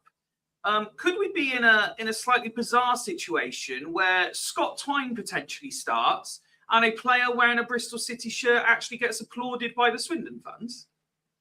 Yeah, that is an interesting one, isn't it? I think if Knight LaBelle was to play as well, I think he'd probably deserve a sort of applause. Wearing a Bristol City shirt, though, let's remember, this is a friendly. Yeah, I don't know. I don't think it's the same. Bristol City's never felt the same to me as an Oxford or something like that. Yeah, well, yeah, it's funny you say that, because they still brought the game to an earlier kickoff due to added police. So I think probably the only reason we got this fixture is through Holloway's contacts, isn't it? You know what I mean? Probably got close ties in with Bristol City or that area, so has obviously been able to get the friendly. I don't worry about the. You know what I mean? I understand the police doing what they feel they need to do, but at the end of the day, it's still a pre-season friendly for me. I can't see anything going. Say that, but I just want to highlight, if you haven't seen it, Coventry played Northampton in a pre-season friendly this weekend, and one of the substitutes had to be restrained from attacking the linesman. Oh, okay. Well, I could be totally wrong. But yeah, but it'd be nice to see a bit of a game with a bit of bite in pre-season. Like you say, it'd be sometimes with these local games, it's just easily very relaxed and you know what I mean? And then we've got Orient on the Tuesday, which won't be an easy one either. Richie Wellens would have, I'd imagine the way that he ended the back end of last season, slating some of his lads, that he's gonna Absolutely crucified his squad. yeah, he's gonna have Orient bang up for hitting the ground running, and he'll have them, you know what I mean, where they need to be. So yeah, I think it's two very good competitive friendlies. So yeah, you know, it'd be like Rich said just a minute ago. It'd be interesting to see how we line up and how we start. Transfer wise, I think Craig hit the nail on the head. I think we need to see some sort of centre defensive mid, some sort of general in there. You know what I mean? That, and you know what I mean. I don't think we're going to go and get a 30+ general like an Anthony Grant or something like that. But I'd like to see someone with a bit of experience in there, or you put your money in that Ollie Clark's going to be in there. But Holloway has kept saying that this DeBayo is the one that he sees at the moment to be in that position. So we'll have to see. We haven't seen it. These are the friendlies that I'm looking forward to watching, because I feel like this is where you'll get those little snippets and those little ideas. The first 3 or 4 that we've just had are just solely down to getting minutes in the legs and looking after. And you could tell when he speaks that he says all it's about is no injuries and getting some minutes into the legs. So, but I think there'll be a few interesting weeks to come. You've got to remember as well, people saying about transfer activity, it doesn't help with the World Cup being on. Teams coming back now, and then people start to think about what they're going to do. And it's like a pyramid, isn't it? Until the Premier League start kicking back in, everything will be slightly delayed this season. Unfortunately, it's just the way it will be.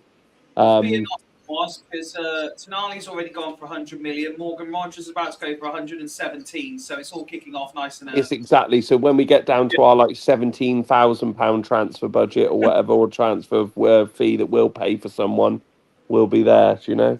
But that's all right. That's all right. We got John Stones is available on a free transfer. So I'd take Stones, wouldn't you? We'd love a bit of John Stones. Woody, finally from you, what's needed for sort of in the imminent time in the transfer window to kind of excite you a little bit more? For me, it depends on what system we're playing as to what we need, because I was having a look whilst the lads were talking, and you know, like if DeBayo does play in the middle, then that's a different story. But there's no way that we would have been able to get over the line, and no recall clause if he isn't going to play. So we can almost guarantee he'll be starting wherever he is. He's going to be starting. So, and I was trying to work out, obviously with Negru coming in, if he's doing a back three, dare I say it, that mystery man Tafazoli is maybe in the centre with Negru and DeBayo either side of him, potentially. The only thing I don't want to do is overcompensate our loans in one in like phased areas. So I don't want 2 defensive loans and then 1 midfield loan and no striker loan, for example. You know, I think that's the important thing.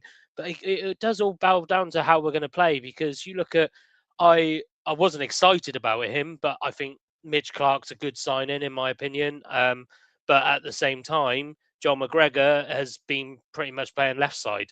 And I don't think Joel McGregor's as effective when he's on the left-hand side. So, and he's kept talking about where Snowden's going to go this year as well. He wants to put him higher, doesn't he? He's been raving about it for ages, that he wants to put Snowden higher. Yeah, so it's just, and that's why I'm kind of thinking, are we actually going to be setting up with a 3 or a 4? So if we're setting up as a 4, 3-4-3, I reckon. Yeah, but and will he put Joel McGregor a bit more further? Because I think Joel has started every friendly so far, and he's played a good amount of minutes in each friendly, if I remember rightly. He's played at least the 45. So he's obviously got McGregor a bit more in his mind this year than what he probably did last year. So yeah, and then obviously not forgetting the likes of Matty Virtue. He's not a bad signing either. I think he's going to be I'd like to think he's going to be kind of your reliant Robin in the midfield. Really, he's kind of, you know, is he going to be? He could be a backup for if we've got an informed Kilkenny, but he could also probably slot in alongside him as well. So It's and I agree. I think Craig mentioned earlier about Facing the Mr. left. Oldacre. Yeah, I think Craig mentioned earlier about that left-hand side because we've only really got Kirkman out there now. I think who- Clark can play there. They're saying, can't they? They're quite. Yeah, yeah. I think it's weird because when I had a look at Mitch Clark's record, it's like he's a right-sided defender, but he can play left or right of midfield. So I don't know. He's our Jed Didn't Spence. he didn't he He's play on our the left Jed against Spence. Chippenham and he was shite?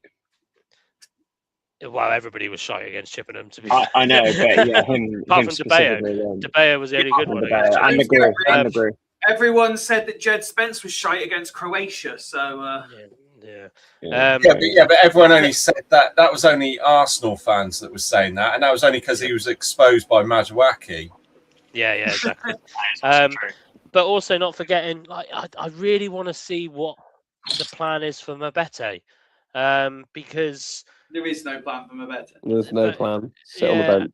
Yeah, and that I don't like that because Nor do I. I do think he's a think good player.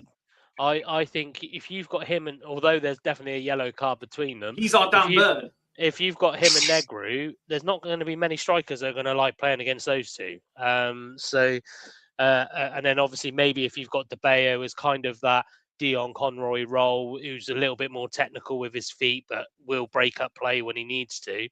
The left-hand side, I think going forward, we could probably do with maybe a lone player coming in who's not expected to play loads of minutes, and then maybe another midfielder. Can I throw one in the mix for the midfielder? And I'm not saying that I want him back, but I wouldn't be surprised if I saw him in a Swindon shirt next season. And he's currently a free agent, Johnny Williams. Oh no! No. He's got obviously the Holloway tie at Crystal Palace and stuff like that. He is obviously a free agent. He is.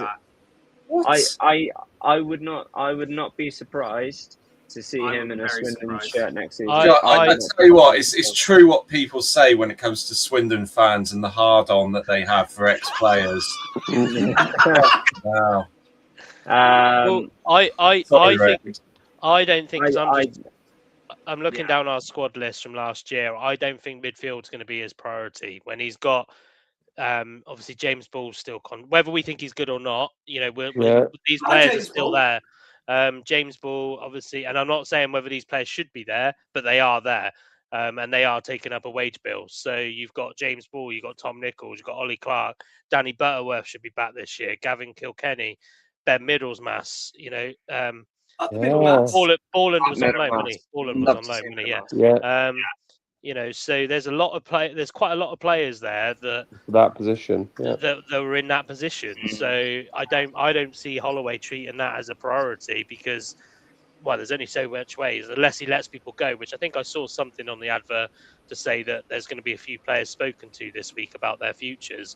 So if we can let players go, then who knows what might happen. Because they keep going on about he doesn't want this bloated squad again. I think that was a big detriment to last season. You had a lot of players at the back end of the season that weren't getting the minutes. That you You can't claim that we had an injury crisis and that we had players that weren't getting enough. Yeah. I think we had a massive squad. We had a massive squad though.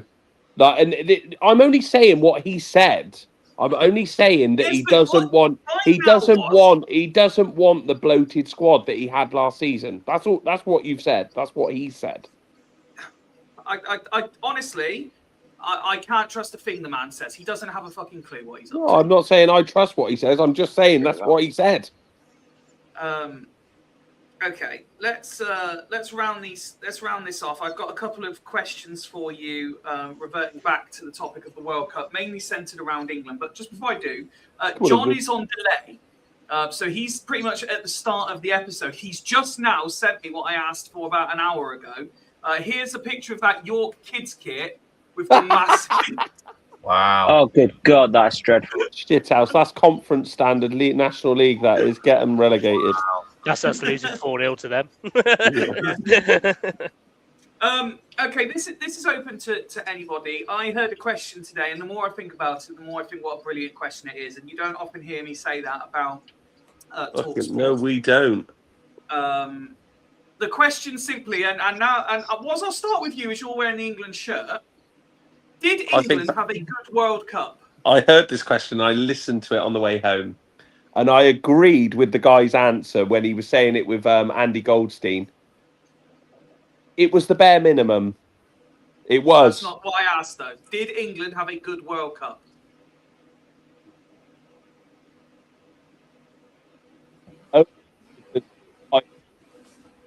For me, I wanted the final. I thought it was a massive opportunity for us. I really did.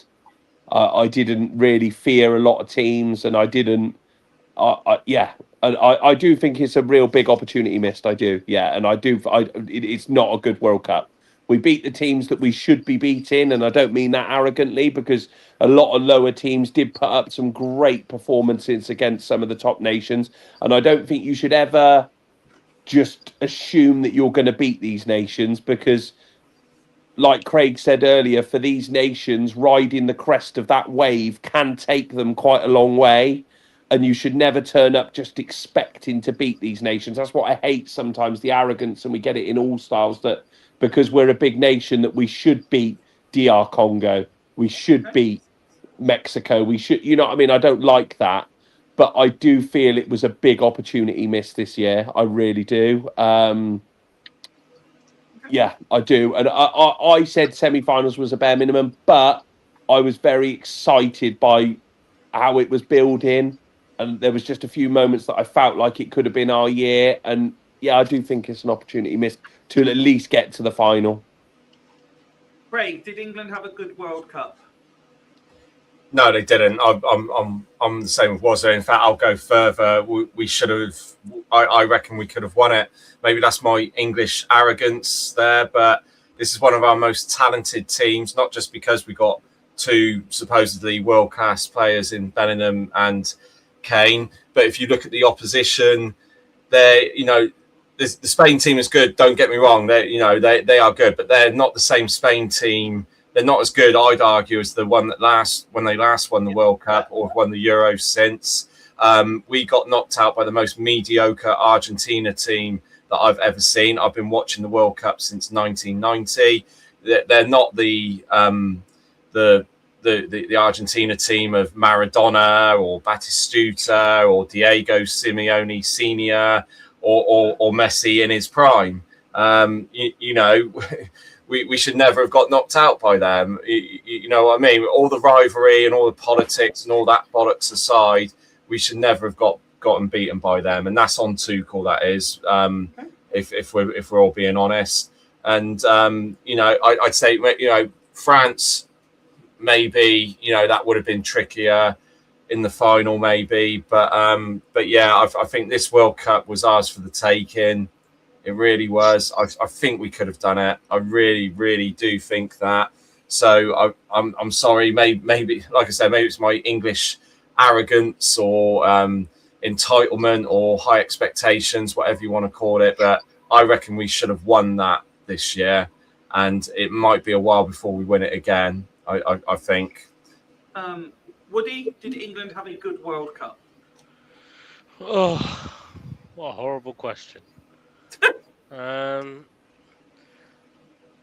So although we always, as England fans, we always say it's coming home before the World Cup, I was a little bit more pessimistic. So if I go back to the beginning of the World Cup and when the squad was announced, I probably would have snapped your hand off at a third place finish.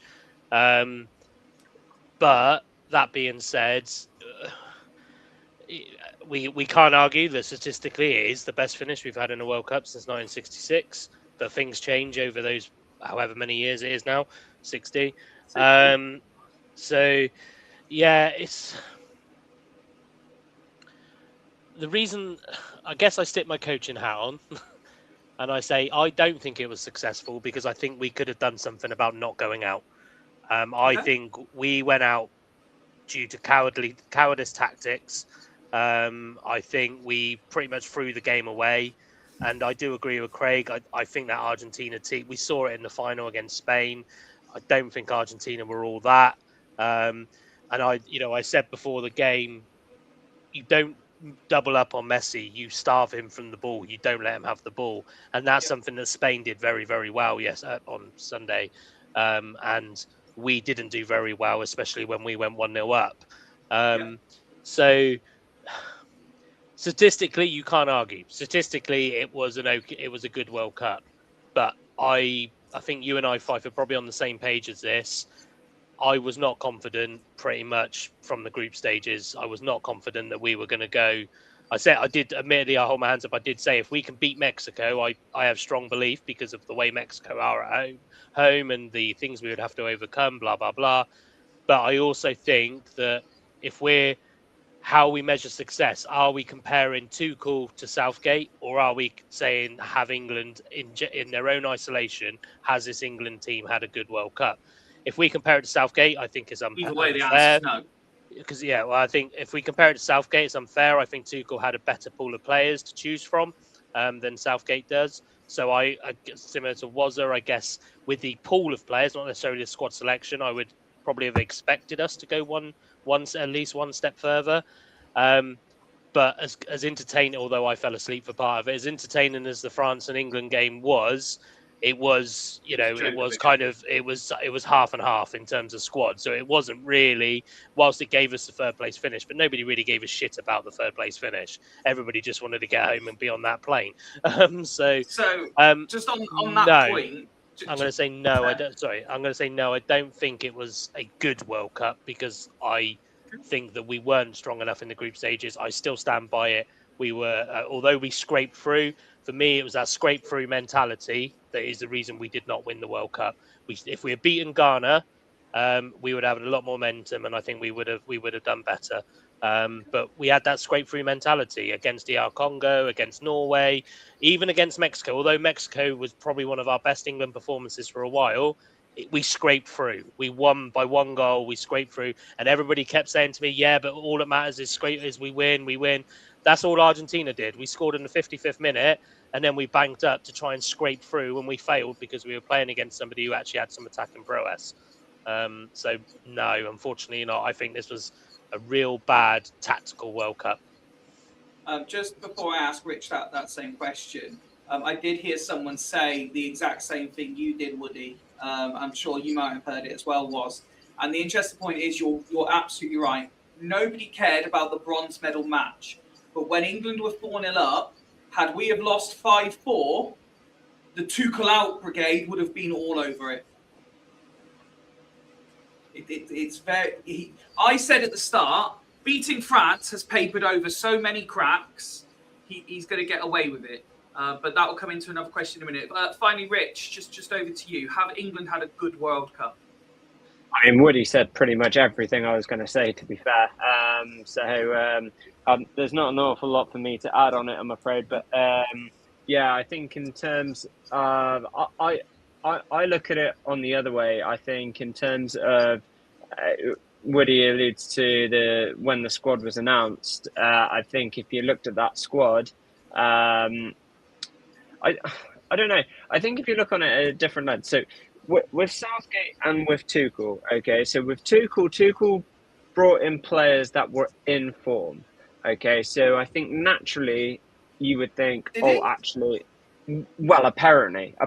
this is what we're saying. Henderson? I mean, forget Henderson.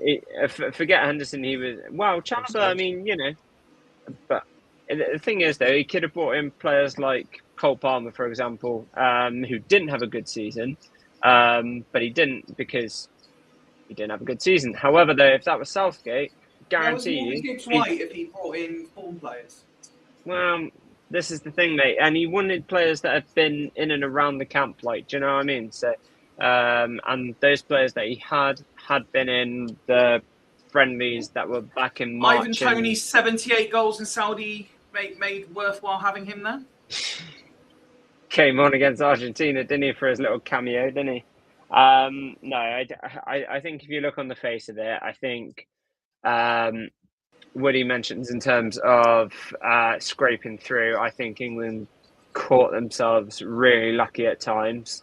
They had players that popped up in moments of need, in terms of Kane against Congo, I think it was, and then Mexico as well, scraping through against Mexico too, despite it being a good performance. But you've also got to remember as well, England were down to 10 men at that point too, so that game could have gone either way. Like So 4 right backs in that game. wow. And then Norway as well. Norway went to extra time, didn't it? So again, another game where we sort of relied on the people to sort of bail us out in terms to get us through. So I think if you look on the grand The scheme of phrase you're things, looking for is once again, England were a team built on making moments as opposed to performances. you know, and I think if you look on the face of things, you know, you can't expect it, the way that you play like that. If you play like that, you can't always ride your luck at the end of the day, and your luck is always going to catch up on you. And I think in terms of the semi-final against Argentina, I think England's luck sort of run its course. And I think if you look on the face of it, third place, you know, I think if you look at a lot of the games that we did play, I would say that's success. Success considering a lot of the times that their backs were against the wall, and they had to pop up. Harry Kane had to pop up and get that miracle goal.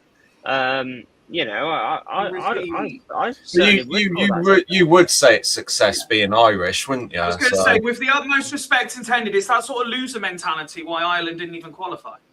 Well, you know, you might say that, but also at the same time, though, I mean, like, if you play like that, do you expect to win the World Cup? No. Being honest. So here's my next question. Exactly. Hang on, no, wait, Fifey. No, I want to know from everybody.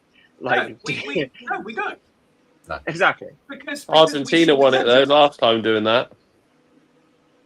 Did they? Yeah. Oh, So- they did lose to Saudi, As- actually, didn't they? As that's Woody stole most of your points, Rich, I'll start with you for question 2 of 3. And you're possibly best positioned to answer this. Mr. Tuchel was heralded before the tournament as having a winning mentality and being something of a tactical genius. He was then heralded again further for masterminding the shutout at Mexico and being able to mark Haaland out of the game, which so many other managers failed to do. So if you're being fair, a lapse in judgment is basically what's cost us. You could argue a wrong decision, or maybe 2 wrong decisions, is what cost England against Argentina. Based on the, and I might be speaking somewhat emotively, based on the absolute capitulation after he got involved in the squad, does Tuchel deserve another go at the Euros, or should he be gone? Given that you watched him do exactly the same thing for Chelsea, and you said exactly what he was going to do for England. Yeah, so I think with Chelsea, it was personally for me, I felt as if he had the players.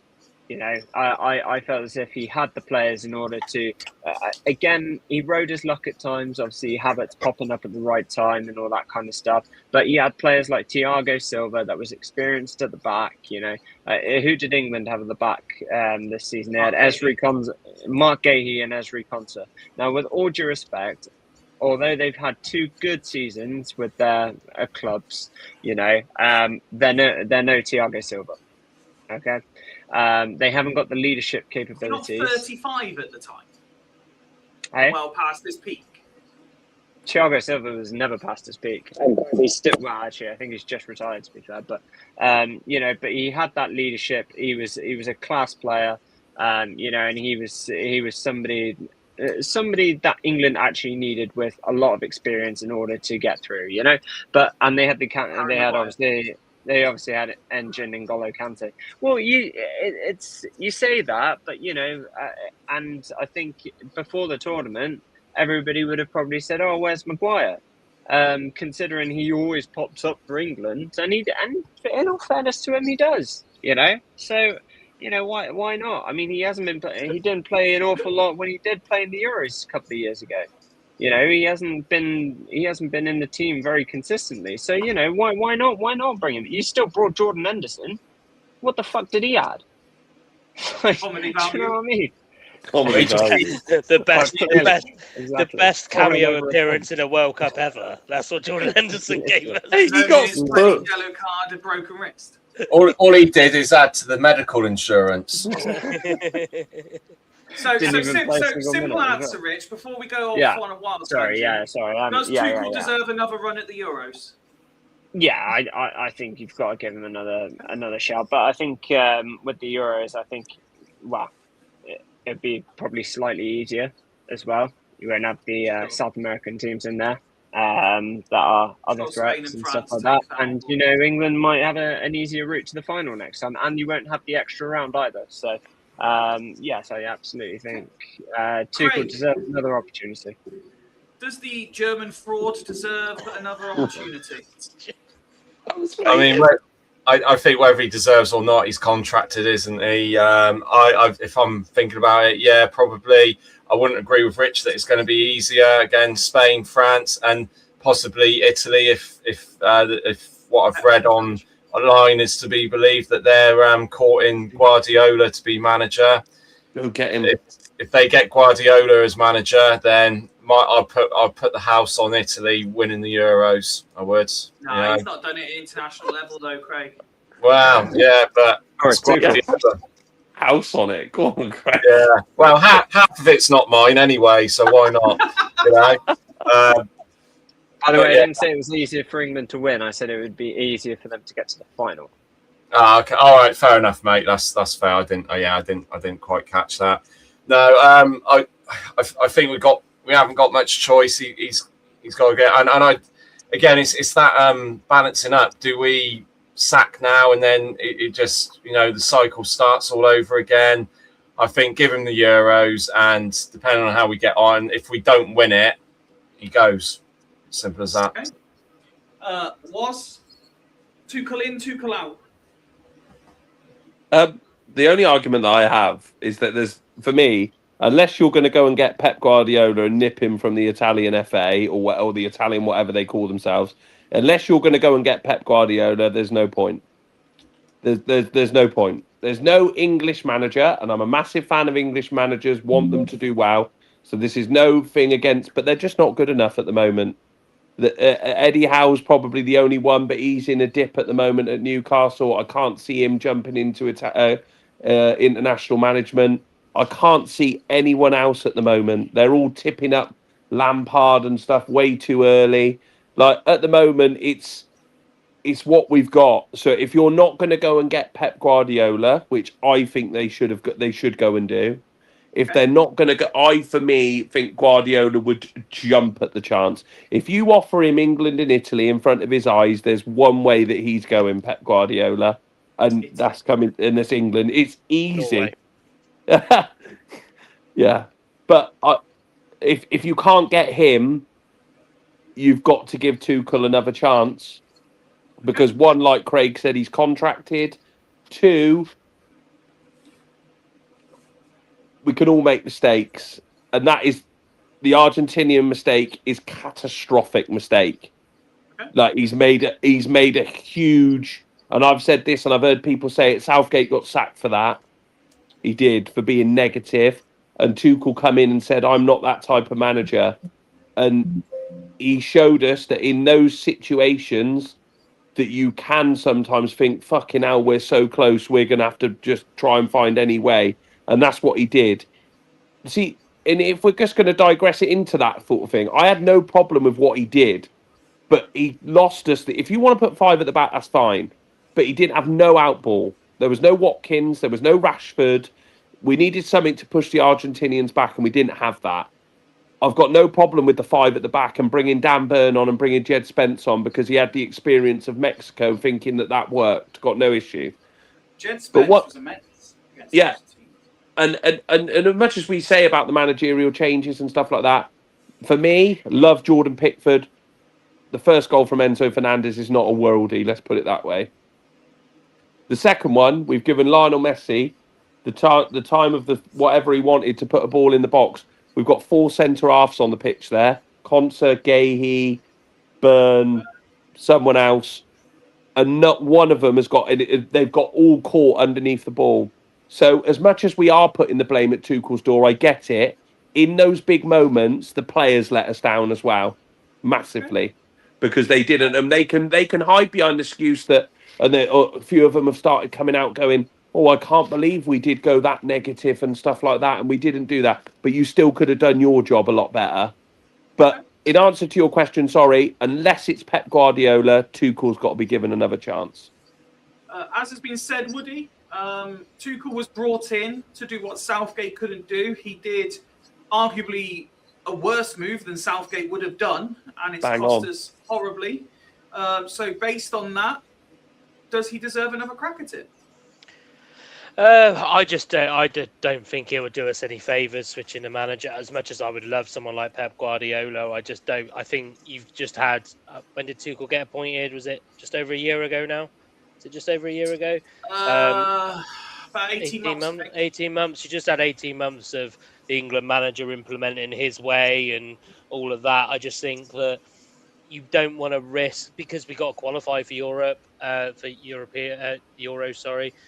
We got to qualify for it. I don't know if we want to mess around with it, especially because it's a home Euros, isn't it? So you don't want to mess around with the risk of not qualifying. Is it home? Is it home Euros? There's no risk with Pep though, is there? No. But well, we don't know, do we? That's the big thing. We don't know. Everybody thought Tuchel would potentially go on and do what he did, or what he didn't do. But he made one big error, and that was the Argentina. And I do agree with Wazza that the players need to be pointed out in those situations as well.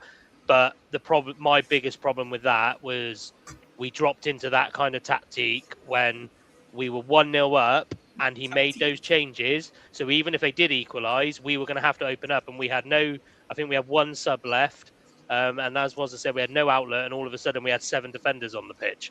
So like that was a huge error, and I know no manager nowadays would come out and say it, but if he come out and said I got it wrong, then I think I wouldn't forgive him.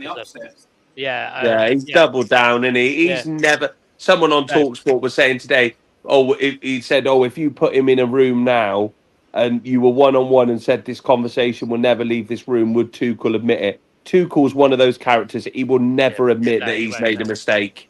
He will never admit that.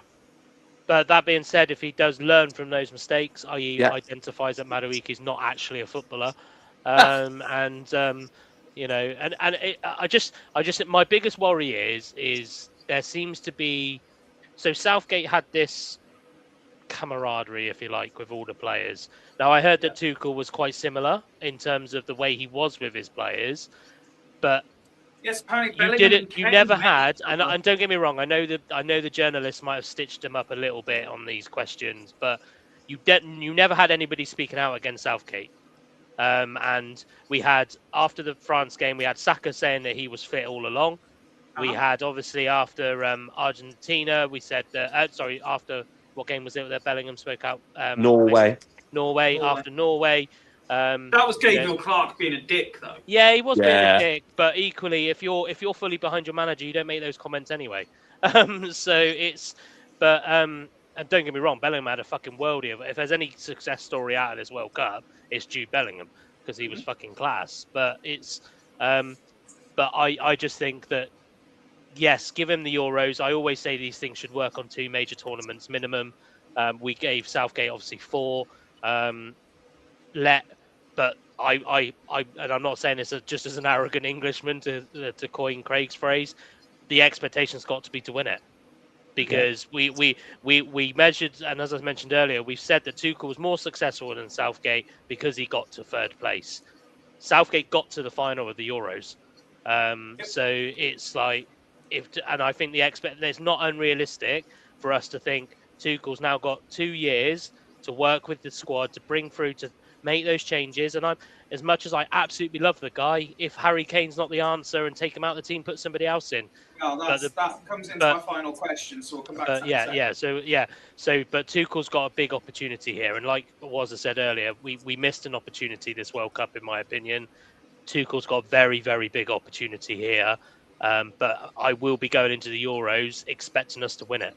And that's regardless. I think Spain are brewing up to be as good as the team that they were in. They're not there yet, but they will be as good as they were in 2010. I think the likes of Lamine Yamal had a very good tournament in the minutes he managed to play, but it was overshadowed because of Lionel Messi, who disappeared in the final. But it's And a lot of people said about Spain about how good they are on the ball. Let's not remember how good they were bloody off it as well. Defensively, very good. The Spanish, and that's one of the reasons I enjoyed the final yesterday yesterday, because I generally thought Spain. Granted, they were 2 goals away from being almost a pristine performance. Yeah. They dealt with the physical threats. They pressed well. They kept the ball well when they needed to. They were organised. They still got efforts away on goal. They were 2 goals away from, for me, being the pristine performance in a World Cup final. But yeah. Well, you think the VAR if the VAR gets involved with that thing, Marino has that header. If that goes in Marino, I could see him running away and winning 3 or 4-0 comfortably with 20 minutes to go against that Argentinian side. And I think you mentioned it was as well. We could do with an England that are a bit like a Spain, where they concentrated on winning games, but they went under the radar. They didn't put in perfect performances, which I know is kind of contradictory to what Fifey and I have been saying. But when they put in a performance, it mattered. You know, they put in the performances really when it mattered. And I think this has been an England problem, not a Tuchel problem, not a Southgate problem. This has been an England problem probably for the last 2 to 3 decades. Yeah, no, I agree. That we don't put in the Remember, Spain drew with Cape Verde. Yeah. Just before you do this any further, Craig's tried 4 times to say. Sorry, Craig. No, it's all right. It's not relevant to what you guys were saying anyway. But I just think that don't bother then. Well, I just think that it was just so great, waking up to knowing that that Spain had beaten Argentina, Yeah, not just because of 100%. what had happened in the semi-final, not just because of all the stuff with the Falklands, but because their president looks like Bilbo Baggins on crack. So I think if anything, if there's any good reason to beat Argentina, it's that, and fuck them. Yeah, just fuck them, basically. I have one final question for West tonight. Falklands. We're well into extra time. We'll be approaching penalties if we go on much longer. So one final question. It has started to be mentioned, so we're basically building on the point. We now have another 4-year cycle with which to build an all-conquering squad ready for the next World Cup. Arguably, the biggest question is that of Harry Kane. Next week, he turns 33 years old, which means in Euro 28, he will be 35, and at the next World Cup, he will be 37. The concerning feature, at least for me, is there doesn't seem to be a clear and obvious deputy in the sense of Ollie Watkins, I believe, is 30 now anyway. Ivan Toney is playing in Saudi and shouldn't be in the squad anyway, but he's in his 30s. Calvert-Lewin is 29 and clearly isn't fancied. Danny Welbeck again, mid-30s himself already. So you're starting to really struggle with crap like Delap and Ketia. Ify, the yes, answer's been solved with this. And so who said it on TalkSpot? I can't, or someone said it on BBC. I'd play Bellingham there. Well, I was going to say, is the I only would answer play with Jude Bellingham the there. quality of attacking players that aren't strikers, is the answer that Bellingham becomes the number 9? He's already now England's all-time World Cup leading goal scorer. Yeah, And, no problem with it. Just have an array of midfielders behind him. False 9, and Rich can shake his head as much as he wants because Arifa Bal for Spain is not a number 9. And you can go and see how Spain have completely just dominated. You can say it as much as you want. Your point is bang on. He scored goals. He's got a striker's finish. He gets into positions. He's composed. And I totally agree. Unless someone magically hits a massive run of form, I've got no faith in any England striker. Look, I think Kane will be fine for the next Euros as long as we get some runners in and around him. Not saying he's completely legs gone, but I can just see him becoming that he drops that little bit deeper. So then you rely on the likes of Rashford, Saka, Bellingham to go beyond what he's doing. How many times have you seen players that let us down? Kane can drop any lower than what he did against Argentina. So, you know. Yeah, but that was the whole team. Yeah, but Wow. don't forget, you say that Ivan Toney also dropped back against France. It's not like that's a Harry Kane problem. That's just Yes. what England do. What they want him. That's what they want him to do. But I was thinking about it today because I was listening to some of the pundits, and we say it, but Bellingham plays that sort of 10 position for Real Madrid. You know what I mean? I know they've got a different array of talent with a Mbappe and Rodrigo and Vinicius Junior and stuff like that, but I would have no problem with it. It would take a bit of work, but we've all seen how composed he is in front of goal, and the goal against Norway I thought was decent. He got himself into he sort of picked up the ball in the box, took it round a defender and slotted it in with a left foot. If there's nothing better, which from the players that you've listed, I can't see that there is. It'd be interesting to see what the rest of you think, but I would have no problem with it. No issue. Who wants to jump in? I think what Waz says about Bellingham's very interesting. That would, if worse comes to the worst, and Kane isn't, the man to lead the front line in the Euros.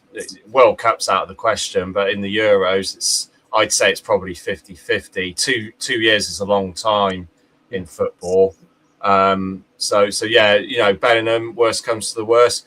But I think that maybe in the next 2 years, somebody who's not even in the discussion could come out. Let's face it, Kane only came into the discussion with England and Tottenham because Tottenham had an injury crisis at the time with their front line. That's the only way he broke through.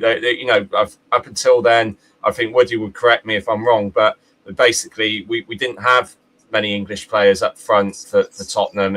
They were all foreign. And then we had an injury crisis, and they had an injury crisis, and Kane was given the chance. Craig's outed himself as a Spurs fan. Sorry? Craig's just outed himself as a Spurs fan doing the weird. Yeah, wow, yeah. But just back up that point. I've literally just typed it to Gemini. Prominent English strikers currently in the Premier League, and it gives you Ollie Watkins, Dominic Solanke, Dominic Calvert-Lewin, and Callum Wilson are your 4 best English strikers in the Premier League. It's AI. You can't get excited about any of them, can you? It's AI. That's football's not a science, and I honestly think that in the next couple of years we'll have a new name or a name that hasn't that maybe we don't even know yet. Yeah, we don't even know yet that will come through. That's the hope anyway. But if worse comes to worse, Bellingham up front, I don't think that's a bad shout. Woody? I wouldn't be surprised, given the fact that quite a lot of the replacements are aging. We start looking at kind of the under 21s again now, like we did with Saka, like we did with Foden, players like that. There's a player, and I always forget his first name, but he's at Man City at the moment. He's a youngster, Mubama. And I think he's got like 5 goals in his first 7 games for the under 21s. And this is part of the problem with the setup that we have, I guess, with the Premier League at the moment, is the fact that he won't get into the Man City squad whilst Haaland's there. So if he can if someone like Mubama can get a move to, I don't know, a lower league Premier, a lower side, a lower league, a lower division, lower position Premier League side, and go Divin a bit more. Mubawa is the place. Divin, that's it. Yeah. So it's probably pronounced Divan or something. But somebody did mention this to me, so I wouldn't be surprised. And obviously, we can't forget we've got Bellingham's brother as well in the Well, I was under 21s. actually about to say, could you see Bellingham playing up front and Bellingham in the number 10 as well? So yeah, I wouldn't be surprised, and this is why I kind of want to give Tuchel that time, because I think this kind of under 21 European qualification campaign, whilst we need to take it seriously to make sure we qualify, it could be an opportunity for him to have a look at kind of succession planning for the likes of Kane and stuff like that. I think we'll see Kane at the next Euros. The World Cup's a question depending on what style we're playing. I'm one of those, obviously you guys all know I'm a massive Kane fan anyway. I don't have a problem with him dropping deep because of his passing range and his passing ability, but it only ever worked when the likes of Saka were on the outside of him or Gordon were on the outside of him. It didn't work when other players were in there, but yeah, but I Nothing wouldn't be worked when a surprised. certain player was out there. Yeah, I didn't want to say that, but the but it's yeah, we need. Obviously, you could technically say that Bellingham came through kind of the youngsters first, really, but we kind of we need to see succession coming from our under-21s. They've got a good squad in there, really. Okay, They're so quite. Sorry. let me just give you. I've got it up again on the screen here.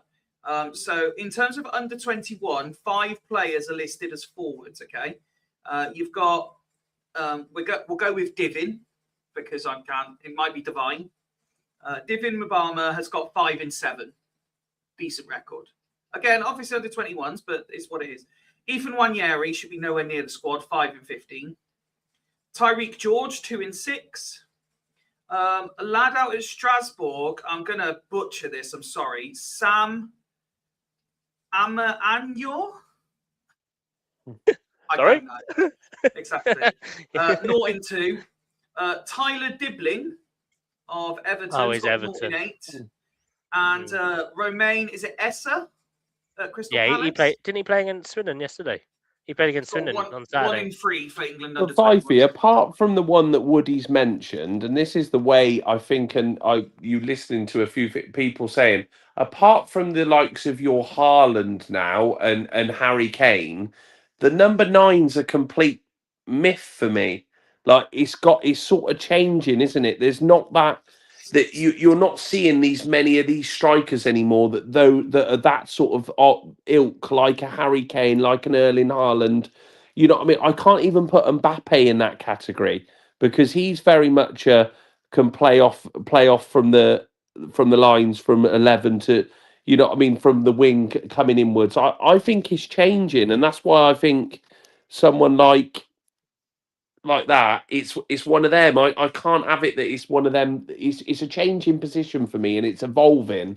And I think England have got to adapt to that. And I think someone like what I said to Rich earlier was what I meant by Spain was that Arufabal, he's not a natural number 9, but he's one of those that plays that position very well as a bit of a foil on that false 9 position. And if England are going to start to adapt, and people keep comparing England to a Spain or to a France, because that's the teams that have been winning the competitions, is this the way that we go?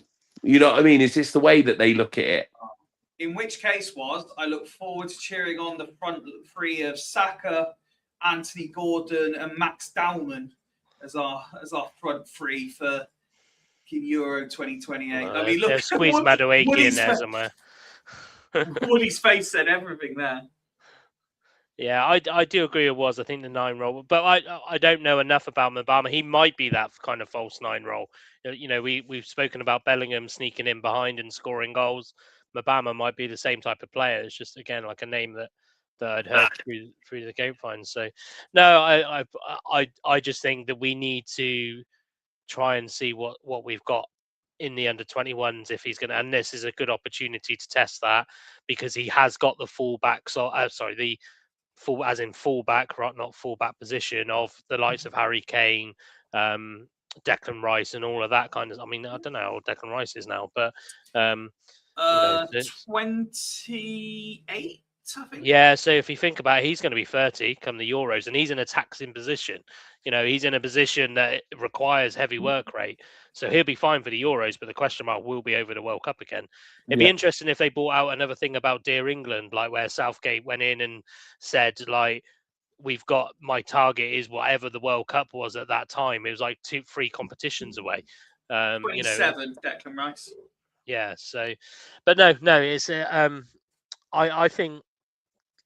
Yeah, we've got opportunities. There are good youngsters coming through. They are poisoned a little bit by the fact that, you know, obviously the Premier League is what the Premier League is. It attracts the best foreign internationals in the world, and that does. Send them all out to Germany and Italy. That's where they all seem to develop best anyway. Well, yeah.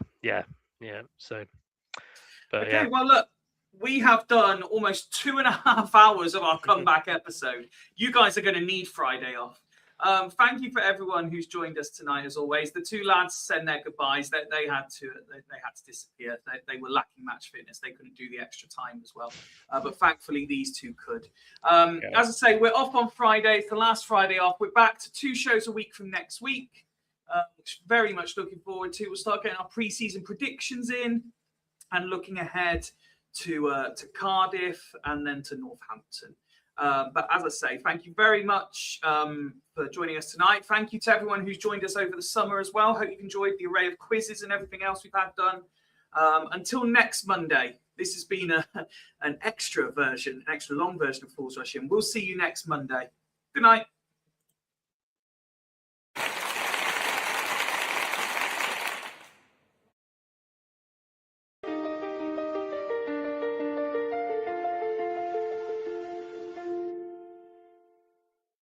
Fools rushing. Yeah, we're back again, like mates down the pub. Heart on sleeve, never tame. Yeah, from the chanting in the stands to the tackles flying in. Home and away, red blood, white shirt, where the fools rush in. Passion, debates, laugh, rants, late nights, Woody Bear, Nick Rich, Walter Kieran side by side, Craig and Ned, Joe and Mark, Art, Gar, Gary in the dark, and all we got, Barry in. Yeah, the gang's all in. Fools rushing like we're chasing one more win.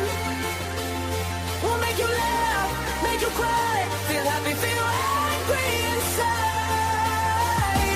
Fools rushing like a last minute swing, just like that.